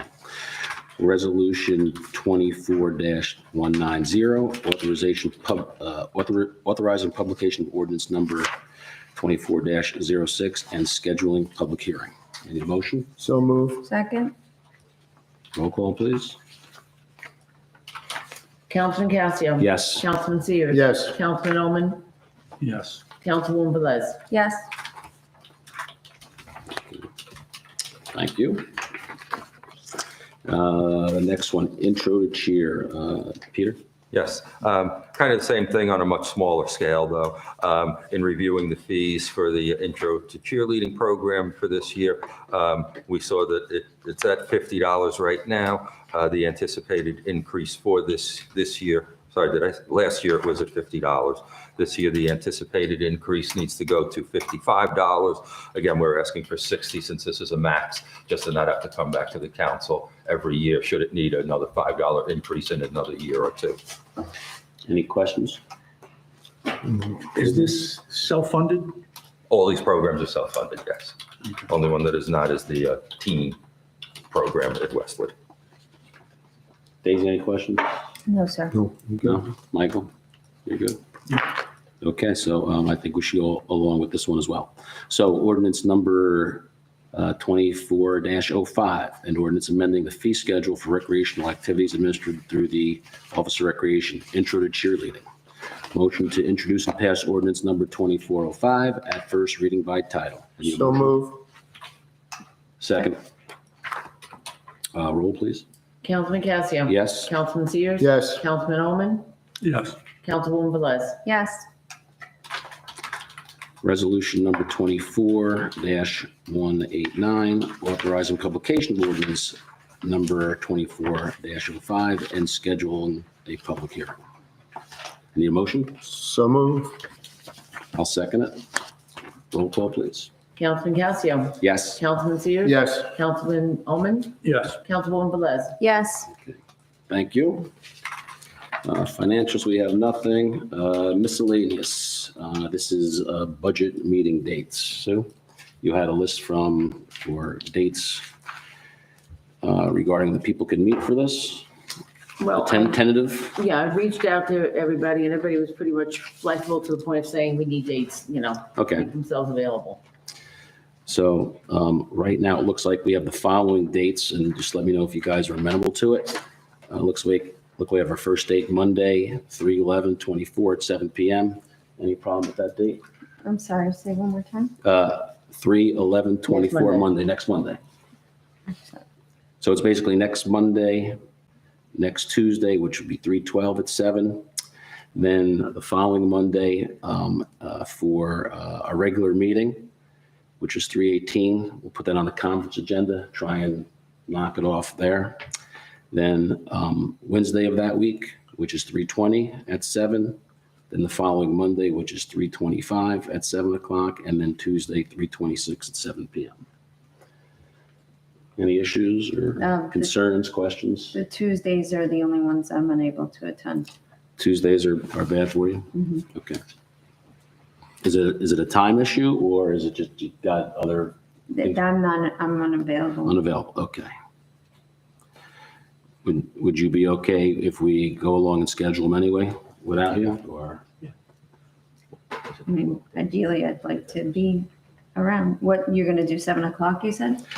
We could push it back a little later if you need the time. We don't mind. I mean, I don't mind. I mean, that's 3/12 and 3/26. 3/12 and 3/26. When you say push it back, like, You want to go to 8? You want to go to 7:30? I What think works? 8 would be more feasible. I know that's late for everybody.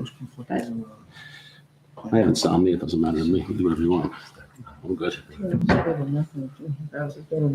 Yeah, I'd like to get, something. So I'm okay with 8 if Tom's okay and Mike's okay. So For the 12th? for, 26th? for the two Tuesdays, the 12th and 26th. That's fine with me. Okay. Tom, you're good with it? I'm fine. Okay, fantastic. So we'll go 8 PM on Tuesday, the 12th, and 8 PM on Tuesday, the 26th. Mhm. Okay, Thank you. Because I will advertise these, have them in the paper on Friday, so we can meet on Monday with no problem. If we have to cancel, we have to add, then we just. yeah, well, let's just get these in and then, hopefully we don't have to add many or any. Mhm. So Subtract. 11, 18, all of them except 12 and 26 are 7 PM, Right. correct? Correct. Okay. If I that can works. send something out tomorrow if you'd like, just to confirm, so you have it, you can mark it in your calendars. Yeah, no, You like that? I'm looking at my calendar right now, so. Okay. Okay. Wonderful. Excellent. Beautiful. Okay. Steve, may I ask a question? Yeah, go right ahead. As far as the departments that come in, the bigger departments to review their budget, can I give them these listed dates and see which ones are good with them? Or do you have a preference? No, you sure can. I don't know if we're going to be calling departments, to be honest with you. Okay, So if we do, you can give them the list. okay, And see if it's okay with them. okay. I mean, I think Yeah. their expectation is to come, the bigger ones, since they've come in prior years, they would like to explain their line items. Okay. So if you would give them that courtesy, I'm sure they'd appreciate it. Again, I don't know Yep. what we're going to do, to be honest with you. Okay, sure. I want to be open Yep. and fair. I mean, we've done it in the past, Yep. as you know, and there's other years we haven't done it. Mhm. You know, when we had Madam Sopkowitz Mhm. as mayor, so Yes. we'll have to decide as a council what we want to do. Yes, yes, Okay, okay. okay, wonderful. But I will, As long as the council knows they're ready, willing, and able to come Okay. if needed. wonderful. Yeah. Thank you. Okay. Where was I? So the next one was mine. So I had a resident at 604 Washington.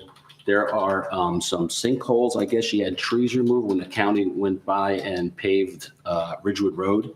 Those trees were removed, and now I guess the roots have rotted, and there's sinkholes not on the street itself, but between the sidewalk and the street. So she asked me to talk to the council and the administration and see if there's something we can do about that. So I don't know. Where again was it?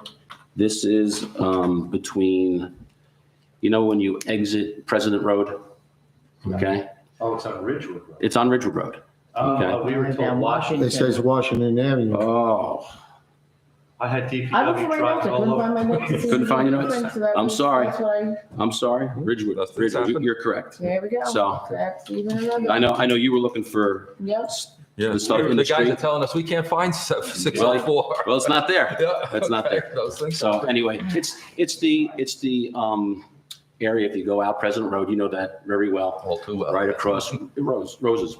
Oh, okay. Okay, Mhm. so there was 2 trees that were removed when they repaved it. Okay. And now I guess those roots are sinking in. It's starting to not only sink in her road, but the roadway itself is starting to collapse in there. So if we can have someone take a look at it. Yes. From what I understand, she's called the Borough Hall. They said it's a county problem. She calls the county, it's the town problem. So it's someone's problem. So let's see if we can get that resolved somehow. Sure. And that's Just all. just to clarify, I've never heard this problem, certainly not calling. You know, Yeah, it that's hasn't it made its after way that. to administration, maybe. I haven't done it either. Okay, well, this is what. We'll look at it. So if you can look at it, that would be Sure thing. fantastic. And this way, at least we know we addressed it for the resident. Thank you. So, Thank you. any other comments or something while we're talking? No, we're good. I know it's not on the agenda, but I'm willing to suspend for any reason you'd need to. I would just, if we could, I don't think it's a reason to suspend, but for the next update from the administrator, Washington repaving and Van Emberg repaving, if there's any updates on those. So we received, yes. So I will send out the letter that I received from the county, but they provided us with a letter last year about this time telling us that they anticipate to do Van Emberg and Ridgewood Road in 24/25. They just basically resent the same letter and added Washington Ave to it. When we had our pre-construction meeting for Pascack Road, I specifically asked about Washington Ave, and they said they're only waiting for the New Jersey DOT grant money to come across, and then they're gonna get it done. But I will resurface that most recent letter for the council. Are we talking about the whole length of Washington or just between Pascack and Van Emberg?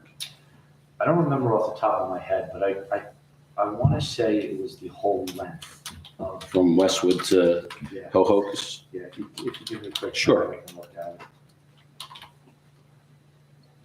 And Mark, maybe we can add that to the project tracker just to keep it active.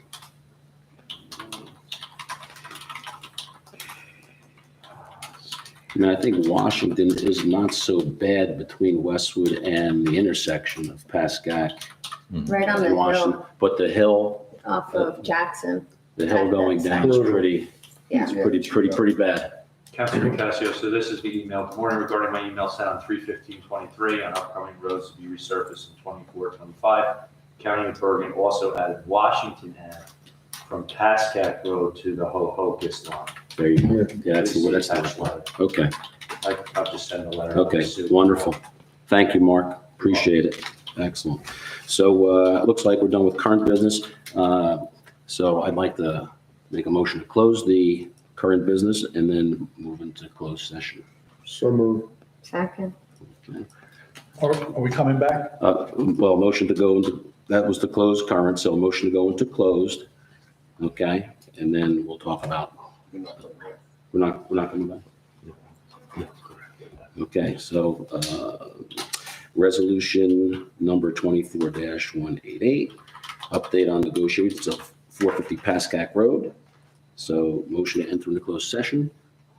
So moved. Second. Okay, all in favor? Aye. Okay, the council will not be reconvening to the public.